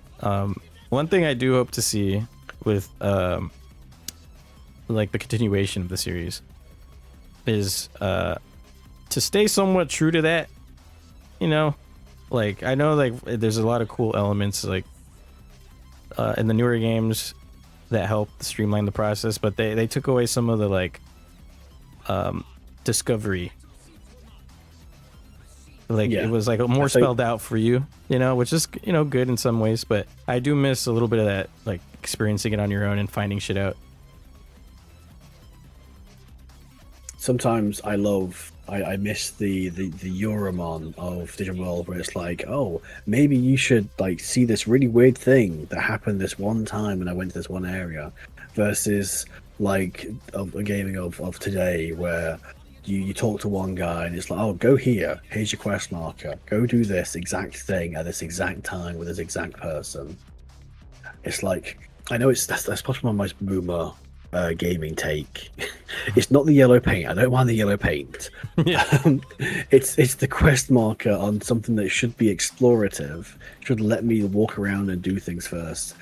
But I do get it can be frustrating. I remember playing Digitize. I spent 3 hours trying to progress one particular story point, which was literally one line of dialogue from one NPC that I did not find, and it took me 3 hours to find that, because basically I'd walked away from a situation without talking to the next NPC in line, and then I got very, very lost for a long period of time until I went back and spoke to the person, and it kicked off the rest of it. But there was no indication I had to go do that. Yeah. I lost the generation of Digimon while doing that, and had to detour to get my Digimon back to then go back to do the thing. Yeah, there's got to be like some sort of like balance to be had with it too. Like having that like marker continue to stay over that person would have been helpful, you know, if you had a marker for it. But I don't want the marker for everything too. Like they say, like if they tell you to go to this area, just you have to remember where the area is. That's what I hope for. And then like when you get to the area, you'll have like the quest marker to tell you where the person's at maybe. But to get to that main spot, I'd like to be able to like learn the world first myself and like get a feel for everything, so I can have that mental map. Yeah, that's one of my big things. Definitely an interesting balance. So hopefully one day, but well, who knows? We might not see a world game for a long time, a new one at least. Because I think with the recent success of Time Stranger and the JRPG turn-based formula, it's probably what they're gonna try to focus on more. That's just what it feels like, and then they're resorting to the mobile game to do the world mechanics, maybe. If they made the next world game to be like Shambhala focused, Digimon World Shambhala or something like that, or Digimon World 3 Kingdoms, I would like that quite a lot, I think, actually. I think that'd be my hopeful option. Digimon World Shambhala, that has a good ring to it, not gonna lie. I kind of want it. Why'd you do this to me? I was like, I don't know if I want one, and then you say something that I totally want. Fuck. It'd be cool though, because Shambhala is like a completely new thing, and they could, like, years on from now, if they make it, they'll have enough source material and like whatnot. Yeah, because they're really just merging into it with the VPETs in the card game. I don't think Time Stranger will dip into it. I think maybe the next DLC for Time Stranger will be a new story, but I don't think it will be Shambhala. But I know obviously they have the option to, because they have the little Kunlun, I think his name was. Yeah. The Shambhala server. So the option's there if they wanted to. But maybe they could even have like the gateway to introduce Shambhala, and then we have the world. I don't know. There's things happening, and I have a lot of ideas and dreams, but we'll see what happens. You know, time only tell. But yeah, that's, I think, pretty much everything I had written down for World 1's episode, and we're at the end here. If you have anything else you want to say? I think overall, I would rate Digimon World overly well animated dinosaur shitting out of 10. Not your conventional rating system here, guys. You'll have to decipher that.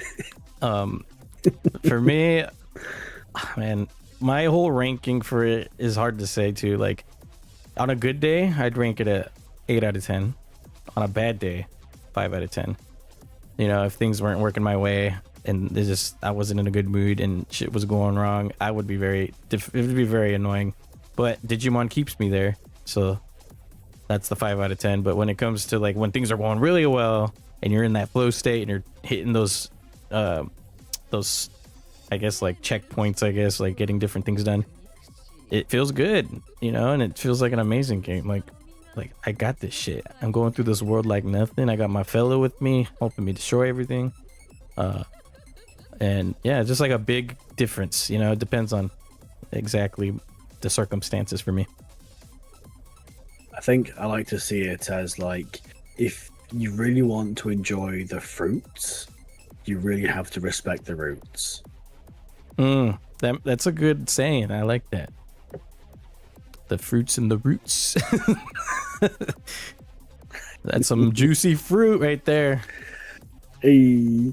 But no, it's good. It ain't perfect, but I think it's good. It's good enough for its time, for its limitations, and for its market. Yeah. I think it did well with what it had. And with that said, guys, you guys gotta go play it if you haven't. If you have access to it, like we said, there's a emulation. If you have a regular OG PlayStation and the game somehow, you can do it that way too. But that's probably few and far between. We're hoping for the future GOG releases that PC port. We'll know in that if that's going down later, I guess. But yeah, definitely play it if you can. It's an experience. Like, you're gonna like come back from the game, even if it wasn't your cup of tea. You'll find something to enjoy, I think, and come out of it a bigger Digimon fan than you once were. Absolutely. All right, well, that'll do it for the podcast tonight, guys. Thank you to everyone who was lurking and watching, listening in with us. I'm not sure what we're gonna do next time, man. We still got to talk about that. But this has been fun. I've been enjoying these podcasts. This is episode 2 so far. Yeah, no, I have absolute blast. This one, obviously, the first one was on Time Stranger, today's on Digimon World 1. I think it's very, very nice to go over things again, talk about how the game has affected us, how we enjoyed them. Because everyone plays the games differently, everyone enjoys the games differently, everyone remembers them differently. And it's really cool to sort of branch over that. And for those of you who made it this far into the video, if you're on YouTube watching, leave a comment down below your experience with Digimon World, your favorite memories, your favorite anything, or even any stories you've had to tell that were kind of like, you know, more hardships and whatnot. We'd like to see those comments if you want to post them. Otherwise, we're going to be finishing here. Thanks again, guys, for being here. I'm going to be raiding out here to one of our fellow Digimon friends, Made of Fire. Yes, I love Made of Fire. He's cool. He is playing some Dragon Quest Monsters, which is a monster tamer, you know. So if you guys want to say hello to him, we'll be going. I'm going to put my raid message thing in here. Boom. There it is. I started with the raid messages now. Oh, cool. Yeah. Alrighty then. I'm going to mute up here so I can talk to you a little bit afterwards, but I'm going to say goodbye to chat. No worries. All right. Peace out, guys. Thanks for watching. Bye. Laters. Alrighty, guys. Thanks for being here. We're going to be raiding out. This episode is going to be on YouTube, so if you aren't already subscribed, go check it out. Go watch it. Go leave some comments. Appreciate you guys being here. And the music you heard in the background was from this. Oops. From this link, if you want to check out my music. Yeah, we're going to raid to the homie Made of Fire. There we go. We'll see you guys on the next one. Have a good one. Bye.